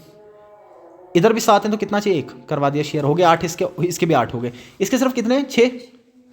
अच्छा मुझे बताओ कार्बन के कितने हुए थे? अपने 4 थे, एक इधर शेयर 6, 5, एक इधर शेयर हो गए 6। अभी भी इसको 2 चाहिए, तो ये क्या करेगा? 2 उधर से शेयर करवाएगा, 2 इधर से शेयर करवाएगा, ऐसे कर लेता हूँ मैं, ठीक। मतलब यहाँ पे कोई भी डेटिव बॉन्ड, अगर डेटिव बॉन्ड नहीं बना तो इस पर कोई भी formal charge, no formal charge, लेकिन इस पर आएगा। क्यों? क्योंकि यहाँ पे क्या बना? Dative bond. डेटिव बॉन्ड बता देगा फॉर्मल आएगा या नहीं आएगा, ठीक है। इतनी सी बात हो जाएगी और डेटिव आपको बता देगा इजिली। एक और बता दो मेरे को पहले, CO का स्ट्रक्चर बताओ जरा कैसा आएगा। CO देखो कार्बन ये ऑक्सीजन, ध्यान से करना। कितने इसके पास? 6। कार्बन के पास 4, ठीक है जी। पहले इसको संतुष्ट कर लेते हैं। 2 मैंने इसके साथ म्यूचुअली शेयर कर लिए, इसके 8 हो गए, काम खत्म इसका। लेकिन इसके सिर्फ कितने हो गए? 6। ये इसकी तो संतुष्टि हुई नहीं, ठीक है। तो अब ये क्या करेगा? अब एक ही ऑप्शन बचता है, वो ऑप्शन कौन सा है? डेटिव बॉन्ड वाला ऑप्शन, सही है ना, वो डेटिव बॉन्ड वाला ऑप्शन। बताओ अब ये क्या करेगा? कहता मेरे भी तो 8 होने चाहिए, लेकिन ये और ज़्यादा पकड़ नहीं पाए, तो ये क्या करता? कहता एक कम करिए, जो मेरा लोन पेयर दिख रहा है इधर, ये मैं तेरे को शेयर तो कर देता हूँ लेकिन मेरे पास भी रहेगा। बन गया डेटिव। जैसे डेटिव बॉन्ड बना, इसके भी 8 हो गए, इसने डोनेट किए, इसके ऊपर पॉजिटिव, इसके ऊपर ये आ गया फॉर्मल चार्ज इसके ऊपर, ठीक है। चीज़ों को समझना और चीज़ों को अप्लाई करना बाद में, तब जाके आएगा, ये भूलना नहीं है, इसको पढ़ना बार बार। बताओ ये कहता है ये भी और ये भी ट्राई एटॉमिक मॉलिक्यूल है, बिल्कुल है, लेकिन वाटर का शेप बेंट होता है और CO2 का लीनियर होता है। बताओ ऐसा क्यों? क्योंकि वाटर में लोन पेयर होता है। ये भी AB3 और ये भी AB3। कहता वाटर बेंट क्यों? वाटर बेंट इसलिए क्योंकि इसके पास 2 लोन पेयर हैं और लोन पेयर रिपल्शन होने के कारण ये बेंट हो जाता है। CO2 लीनियर क्यों? क्योंकि CO2 में कोई भी लोन पेयर कार्बन पे नहीं होता, तो इसलिए लीनियर होगा। कैसा होगा? लीनियर। ये बेंट क्यों? Due to the presence of lone pair, ठीक है जी। चलिए नेक्स्ट बताइए जी। थर्मो का आ रहा फिर से सवाल। आसान है, ऐसे ही बता दोगे तुम लोग। Out of 1 mole of H2O and 1 mole of H2O which one will have great entropy? देख के बताना, इधर ही आंसर छुपा हुआ है, ब्रैकेट के अंदर आंसर छुपा हुआ है। बताओ किसका एंट्रोपी ज़्यादा होगा? गैस का। तो कौन सा लग रहा है? पहला वाला H2O गैस, ठीक है। तो इसका ज़्यादा हो जाएगा क्योंकि गैस दे रखा है। Okay, what will be the value of del G for boiling water? हाँ बढ़िया सवाल। वाटर को बॉयल कर रहे हैं, कहता है डेल जी बताइए, डेल जी का वैल्यू क्या होगा, ठीक है ना। अच्छा बॉइलिंग ऑफ वाटर, आपको ये देखना है कि बॉइलिंग ऑफ वाटर मतलब कुल मिला के डेल जी की मैं 3 बातें फिर से लिख लेता हूँ, आपको पता होगा, मैंने लिखी भी थी पहले। सर अगर डेल जी नेगेटिव हो तो प्रोसेस स्पॉन्टेनियस, कल भी बताया मैंने। अगर डेल जी 0 हो तो इक्विलिब्रियम, और अगर डेल जी पॉजिटिव हो तो non spontaneous. Boiling of water, boiling of water boil कर रहा है। अब ध्यान से सुनना, ये बहुत बढ़िया पॉइंट है। बढ़िया इसलिए क्योंकि सर जब कभी भी किसी पर्टिकुलरली बॉइलिंग पॉइंट की, फ्रीजिंग पॉइंट की, किसी भी ट्रांजिशन टेम्परेचर की बात करें तो ट्रांजिशन टेम्परेचर पे इक्विलिब्रियम होता है। क्या होता है? जब आपने बॉयल किया ना पानी को, बॉयल करने का मतलब है कि गैस, ये लिक्विड फॉर्म में गैस में कन्वर्ट हो रहा है, और तब ये कन्वर्ट होता है जब इक्विलिब्रियम मेंटेन हो जाए। और इक्विलिब्रियम पे डेल जी का वैल्यू कितना होता है? 0, ठीक है। So del G is equal to 0, याद रखना। इक्विलिब्रियम, फ्रीजिंग की बात कर ले, बॉइलिंग की बात कर ले, बॉइलिंग पॉइंट लिख के बात कर ले तो समझ जाना डेल जी इक्विलिब्रियम पे ये काम होते हैं सबके सब। What do you mean by term state function? ये पता है आपको? स्टेट फंक्शन वो क्वांटिटीज, वो थर्मोडायनेमिक क्वांटिटीज जो डिपेंड करती हैं सिर्फ किस पे, इनिशियल स्टेट पर, फाइनल। कहता है एग्जांपल बताओ, बहुत सारे हैं, ये डेल जी ऊपर पड़ा, यही लगा था, del G is a state function, where del G is a state function, so that means total del G change will be equal to del G final minus G initial, तभी तो निकलेगा। ठीक है, डिफाइन एंट्रोपी कल ही बताया मैंने, it is the measure of degree of randomness और disorder of a system. ठीक है, prove that entropy is an extensive property. ठीक है, तो बताइए that entropy is an extensive property. Extensive property का मतलब मास अमाउंट ऑफ सब्सटेंस पे डिपेंड करे। ठीक है सर, जैसे जैसे अमाउंट बढ़ाऊंगा वैसे वैसे क्योस बढ़ेगा, डिसऑर्डर बढ़ेगा, वैसे वैसे एंट्रोपी बढ़ेगी। सीधी सीधी बात है, कोई प्रूव करने की जरूरत है, आप लॉजिकली लिख भी लोगे तो वो बात समझ में आ जाएगी अगले वाले को। ठीक है, अच्छा एटॉमिक स्ट्रक्चर से केस बेस दे रखा है, आपको तो पढ़ना नहीं, आप सीधा आंसर कीजिए। State dual nature of matter, बताइए what do you mean by dual nature of matter. Dual nature of matter का मतलब डी ब्रॉगली के अकॉर्डिंग मैटर का वेव नेचर भी होता है और पार्टिकल नेचर भी होता है। ठीक है, डी ब्रॉगली इक्वेशन और स्टेटमेंट भी बताइए। डी ब्रॉगली इक्वेशन इस न्यूमेरिकल भी किया हमने बार बार। डी ब्रॉगली ने इक्वेशन दिया जिसकी मदद से हम वेवलेंथ निकाल सकते हैं मैटर की वेव का, और वो निकलता है lambda is equal to H upon M V. Lambda is equal to H upon, statement बताइए सर। डी ब्रॉगली के अकॉर्डिंग यही जो पीछे लिखा हुआ है, हर एक मैटर का डुअल नेचर होगा, जैसे लाइट का होता है, पार्टिकल नेचर भी और वेव नेचर भी। ठीक है, so lambda is equal to H upon M V, आसान सा इक्वेशन आपको पता है। यहाँ ये अभी मैंने ऊपर लिखा था। बताओ स्पेक्ट्रल लाइन जो विजिबल रीजन में मिलेगी, क्या पढ़ते हैं उसको, कौन सी सीरीज में मिलता है वो, विजिबल वाला, दूसरा वाला कौन सा था, बाल्मर सीरीज, शाबाश, कौन सा, बाल्मर सीरीज। लेमन किस में, पहला सीरीज यूवी में, बाल्मर विजिबल में। एक ही बाल्मर याद रख लो, बाकी सब हो जाएगा। बाल्मर विजिबल में था, उसके ऊपर वाले सारे आईआर में थे, एक नीचे वाला लेमन वाला बच गया था तो वो उसी में था। ठीक है ना, वो यूवी में। Distinguish between emission spectrum and absorption spectrum, ये आसान सी बात है, वैसे ही मुझे लगता है सिलेबस में स्किप है, बट फिर भी मैं बता देता हूँ। इमिशन स्पेक्ट्रम का मतलब जब इलेक्ट्रॉन किसी हायर एनर्जी स्टेट से आके लोअर में बैठे तब एनर्जी इमिट करे, we get emission spectra. Absorption का मतलब क्या, जब इलेक्ट्रॉन लोअर एनर्जी से हायर एनर्जी में जा रहा है तब एब्जॉर्प्शन स्पेक्ट्रा आ रहा है। ठीक, अच्छा दोनों की इमेज में फ़र्क होता है। इमेज में फ़र्क कैसे होता है सर, जो इमिशन स्पेक्ट्रा होता है ना, इमिशन स्पेक्ट्रा कलर्ड होता है, मतलब पूरा बैकग्राउंड ब्लैक है, पूरा का पूरा बैकग्राउंड ब्लैक है, ऐसे मान लो पूरा का पूरा बैकग्राउंड ब्लैक होगा, बस बीच में कुछ कलर्ड लाइंस मिलेंगी, दैट इज इमिशन स्पेक्ट्रा। पूरा का पूरा बैकग्राउंड कैसा होगा, ब्लैक होगा। ठीक है, मान लो ऐसा रख लेता हूँ मैं, पूरी की पूरी फिल्म ब्लैक है, पूरा का पूरा फोटोग्राफ ब्लैक है, बस बीच में कुछ कलर्ड लाइंस मिलेंगी, ये कलर लाइन इमिशन स्पेक्ट्रा बताता है।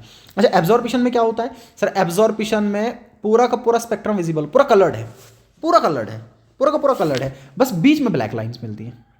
ये ब्लैक लाइंस इसलिए मिलती हैं, जहाँ जहाँ ब्लैक मिला ना, इसका मतलब इस वेवलेंथ का एनर्जी एब्जॉर्ब हो चुका था, इसलिए वो वाला ब्लैक मिल जाता है। ठीक, यहाँ पूरा का पूरा बैकग्राउंड कैसा, पूरी की पूरी फिल्म कैसी, ब्लैक, बीच में सिर्फ कुछ क्या मिलेंगे, कलर्ड लाइन। यहाँ पूरा का पूरा कलर्ड कंटिन्यूस है, कंटिन्यूस स्पेक्ट्रम है, बस बीच में कुछ ब्लैक, और वो ब्लैक बताएगा कि ये वाली फ्रीक्वेंसी एब्जॉर्ब हो चुकी थी। ठीक, अच्छा केस बेस्ड स्टडी चैप्टर 4 से अच्छा सवाल है।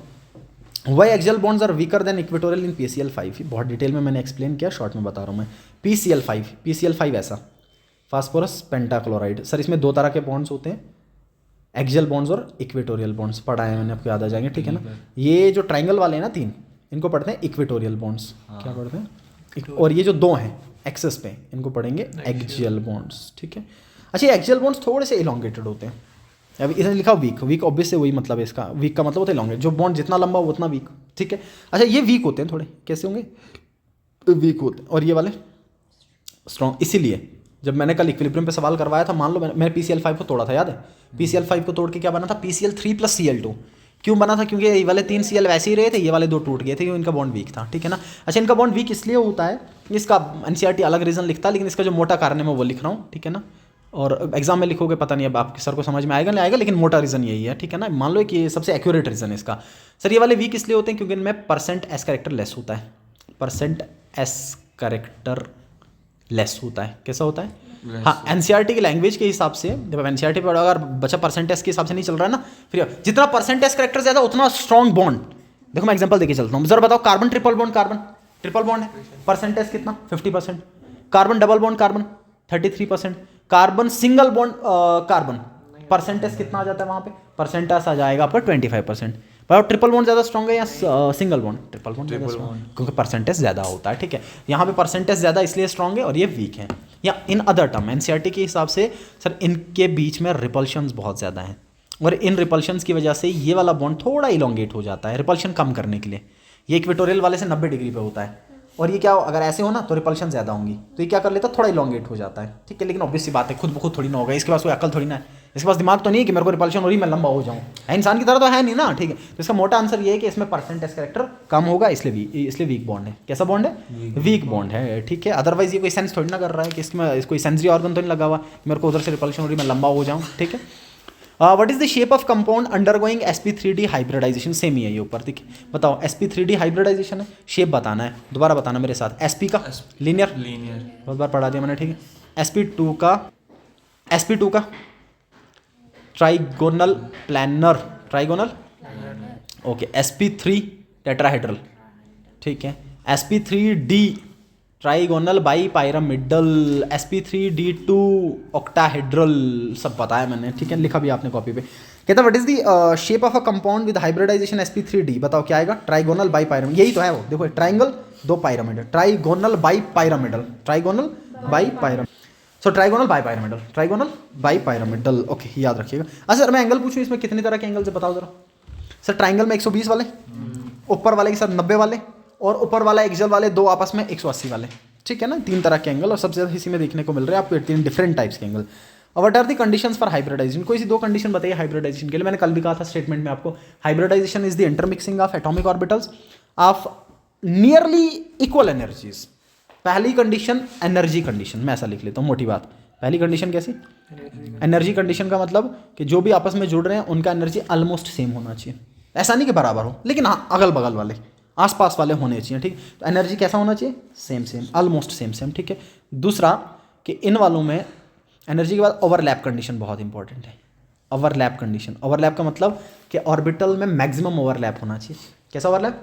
मैक्सिमम। इसलिए पाई बॉन्ड बनता नहीं इससे, हाइब्रिड ऑर्बिटल से कभी भी पाई बॉन्ड नहीं बनता, क्योंकि पाई बॉन्ड बनने के लिए साइड वाइज ओवरलैप करना पड़ता है, और साइड वाइज ओवरलैप वीक होता है। और हाइब्रिडाइजेशन में ओवरलैप होना चाहिए तगड़ा। 2 कंडीशन याद रख लीजिए, एक एनर्जी कंडीशन और दूसरा, एक तो मैक्सिमम ओवरलैप ज़रूरी है, और दूसरा जो आपस में ओवरलैप करें उनकी एनर्जी ऑलमोस्ट रिजेंबल करनी चाहिए, ठीक है। बताइए section E, explain Heisenberg uncertainty principle. पता है आपको? According to Heisenberg we can not determine simultaneously the exact position and the exact momentum of an electron, ठीक है। And what are its significance? बताइए क्या सिग्निफिकेंस होगा इसका, क्या सिग्निफिकेंस होगा हाइजेनबर्ग अनसर्टेनिटी प्रिंसिपल का?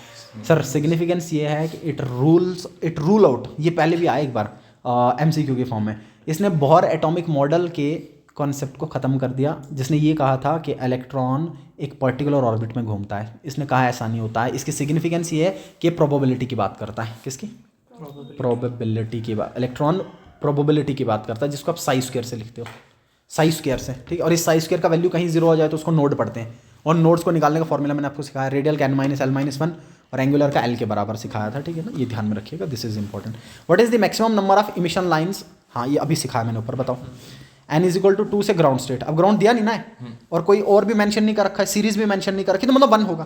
तो बताओ n = 6 से n = 1 में, मतलब एक्साइटेड स्टेट 6, ग्राउंड स्टेट 1, ठीक। बताओ स्पेक्ट्रल लाइन कैसे निकालूंगा? n2 - n1 + 1 कितना आएगा? 6 - 1 + 1 into 6 - 1 + 1 into divided by 2, -1 + 1 cancel, ये 6 और ये 5, 6 × 5 = 30/2 आएगा 15 लाइन्स। कितनी लाइन्स? 15 लाइन्स, ठीक है ना। अच्छा ही आएगा, उसमें और ऐड करना पड़ता है कुछ आगे, फिर 15 हो जाते हैं।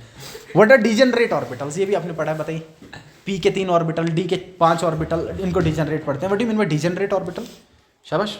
Orbitals of equal energies, orbitals of equal energy. Degenerate orbitals का मतलब ऑर्बिटल्स ऑफ इक्वल एनर्जीज, ठीक है। हाँ लेकिन इनमें अंतर होता है कुछ, 2 मोटे अंतर। एक तो ये कि m वैल्यू अलग होता है। मान लो मैंने P के 3 ऑर्बिटल लिखे हैं, तीनों का एनर्जी बराबर है, लेकिन तीनों में एक x एक्सिस में है, दूसरा y में और तीसरा z में। कुल मिला के इनका जो साइज स्क्वायर है ना वो डिफर करता है। एनर्जी तो इक्वल होता है, लेकिन इनकी प्रोबेबिलिटी डेंसिटीज इक्वल नहीं होती है, ठीक है, वो चेंज कर जाता है। हाँ ये बताइए, EMR आपने पढ़ रखा है, एक्सरे, कॉस्मिक रे और radio wave according to frequency match करो। बताओ, अब मैं पूरे लिख लेता हूँ वापस से, आपको याद होगा। सबसे पहले कौन से वाले आ जाएंगे आपके? रेडियो वेव्स, RMI मैंने याद रखने को कहा था। उसके बाद माइक्रोवेव, उसके बाद IR, फिर विजिबल, फिर UV, फिर एक्सरे आता है, और फिर गामा रे आता है। ये कर रखा आपने। यहाँ से यहाँ एनर्जी बताओ, रेडियो वेव मोबाइल से निकलती हैं, रेडियो से ये हार्मलेस होती हैं, मतलब एनर्जी इसका सबसे कम, इसका एनर्जी सबसे ज़्यादा, तो भस्म कर देंगे, ठीक है। तो यहाँ से यहाँ एनर्जी बढ़ रहा है, आपको पता है is equal to H mu, energy बढ़ रहा है तो फ्रीक्वेंसी भी बढ़ेगा। बताओ, फ्रीक्वेंसी का ऑर्डर लगा ले तो लगा लेंगे। बताओ, एक्सरे, कॉस्मिक रे और रेडियो वेव, फ्रीक्वेंसी के टर्म सबसे ज़्यादा कौन सा? कॉस्मिक रे, उससे कम एक्सरे और उससे कम रेडियो वेव्स। ये फ्रीक्वेंसी का डिक्रीजिंग ऑर्डर आ जाएगा, ठीक है। कॉस्मिक वेव्स कौन सी होती है? कॉस्मिक रेज, कॉस्मिक ये जो गामा के बाद वाली है ना, कॉस्मिक का मतलब होता है, सर मान लीजिए गामा तो सबको पता है सर, इसके अलावा जो नेचर में बचती हैं जो हमें नहीं पता है और बहुत हाई एनर्जी की, उनको दे रखिए कॉस्मिक नाम दे। कॉस्मिक का मतलब होता है यूनिवर्स, कि इसके अलावा जो यूनिवर्स में और रेज होंगी जो इनसे भी हाई एनर्जी की होंगी, हमें नहीं पता है, लेकिन इसके अलावा जो यूनिवर्स में होंगी उनको कॉस्मिक रेज बोला जाता है। ये बहुत इंपॉर्टेंट, ये बहुत इंपॉर्टेंट, ठीक है। अच्छा, ये पता आप सबको। अबो प्रिंसिपल बताइए, अबो क्या बोलता है? Aufbau is building a principle. Electrons को जब भी फिल करना है ऑर्बिटल्स में और सबशेल्स में, उनको इस तरीके से फिल किया जाएगा कि सबसे कम एनर्जी वाले में पहले फिल होगा, फिर जैसे जैसे एनर्जी बढ़ेगा वैसे कर लेंगे, ठीक है। पता है आपको? Pauli's exclusion principle. Pauli's exclusion principle के दो स्टेटमेंट। पहला स्टेटमेंट, किन्हीं भी दो इलेक्ट्रॉन्स के लिए एक एटम के अंदर 4 क्वांटम नंबर्स के वैल्यू सेम नहीं हो सकते, ठीक है। अच्छा, दूसरा, एक ऑर्बिटल में मैक्सिमम 2 ही इलेक्ट्रॉन एकोमोडेट हो सकते हैं, और वो भी ऑपोजिट स्पिन के। वो भी कैसे? ऑपोजिट स्पिन के। बताए हॉर्न्स rule of maximum multiplicity. Pairing of electron in degenerate orbital will not takes place until each orbital is singly occupied. और तब तक हायर शेल में नहीं जा सकते जब तक लोअर वाला फिल ना हो जाए, भी पता है आपको, ठीक। How many subshells are associated with n is equal to 4। बताओ, n का वैल्यू 4 है, बताओ कितने सबशेल्स होंगे? l बताइए। सबशेल का मतलब l, ठीक है ना। बताओ, n इज इक्वल टू 4 तो l कितना आएगा? 1। ये if n value is given, l will be equal to n minus 1 starting from 0। तो बताओ कितना लिखूंगा मैं? 0 1 2 3, मतलब एक तो आएगा s, एक p, एक d और एक f। कितने सबशेल आ रहे हैं?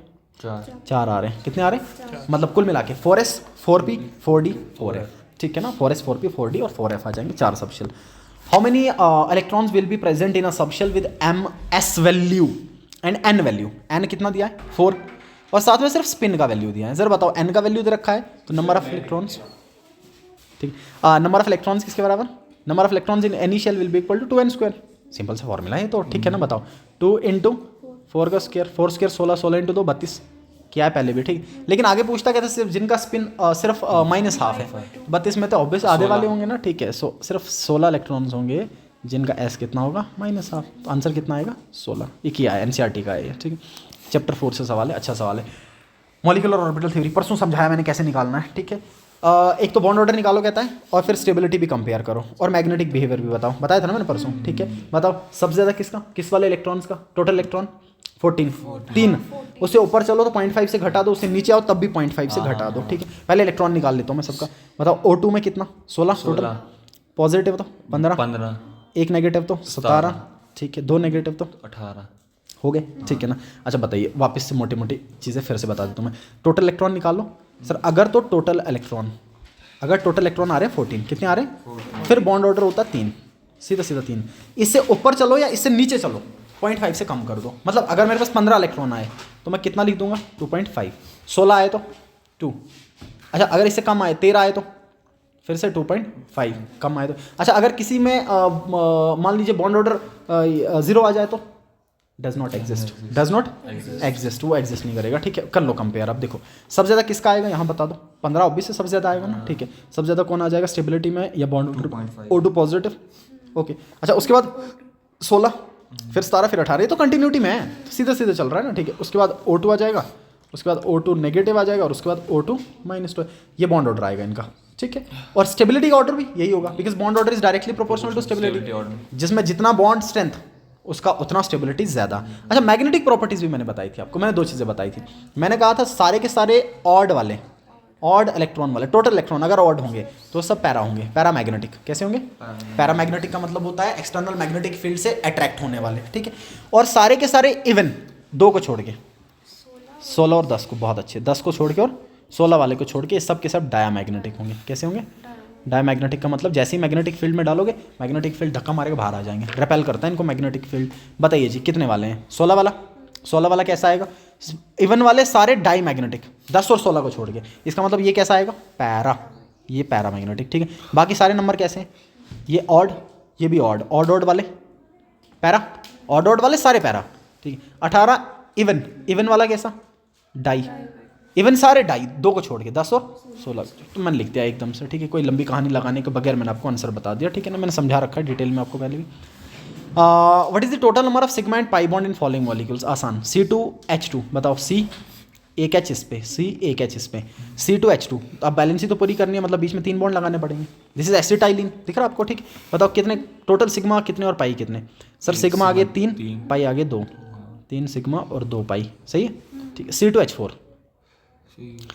2 H इस पे और 2 H इस पे और बीच में डबल बॉन्ड आगे C2H4, ठीक है। बताओ 1 2 3 4 5 सिग्मा और पाई 1 हो गया। इस बेसिस पे हाइब्रिडाइजेशन भी निकालते हैं आप, ठीक है। एक सिंगल इज ऑलवेज सिग्मा, इसके बीच में भी सिग्मा होगा ना, ठीक है। 2 2 4 एक यहाँ पे 5 है ना, ये भी 1 ये 2 ये 3, इसके बाद वाले पाई, ये वाले पाई आ जाएंगे, ठीक है। Draw the diagram showing the formation of double bond and a triple bond in carbon with formula this and this. आसान है ये तो, बहुत simple.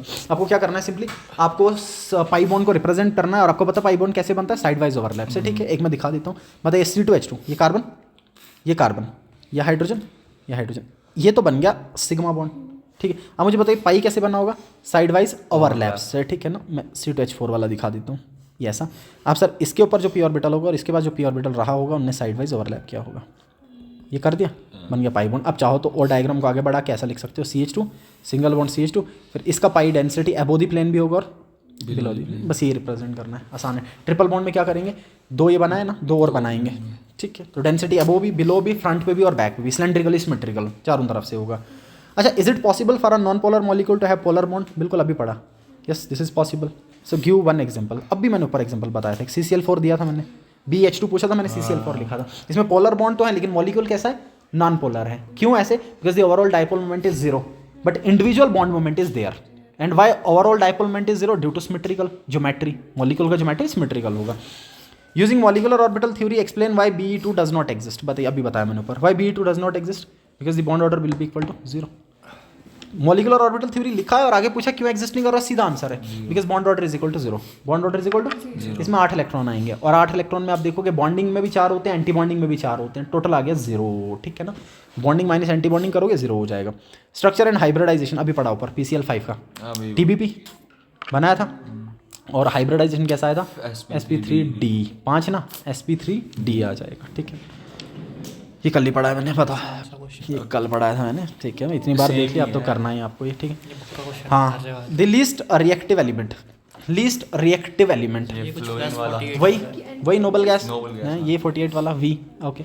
Most reactive element, metal, sorry, most reactive metal, metal जिसके आयनाइजेशन सबसे कम, दूसरा, हाँ ठीक है। Most reactive non metal, non metal देखना है तो इलेक्ट्रॉन गेन एंथैल्पी देखो, बताओ इलेक्ट्रॉन गेन एंथैल्पी देखो, सबसे ज़्यादा जिसकी है वही सबसे रिएक्टिव होगा, ठीक है। कौन सा आ रहा है तीसरा, most the least reactive non metal, सबसे कम reactive non metal, noble gas फिर से, ठीक है। वी, ये वी वाला आ रहा है ना, हाँ वी आ रहा है। The metal which can form stable MX2, MX2 का मतलब 2 लूज करवाने, ठीक है। 2 लूज करवाने मतलब दोनों एनर्जीज का सम सबसे कम, ये वाले, ठीक है। तो V1 वाला, ओके। अच्छा, इससे नीचे भी था ना जो कल किया था, MX वाला, MX वाले में कौन, जिसकी पहली कम होती, तो वो इस वाला था, ठीक है। वो आ जाएंगे, ठीक है।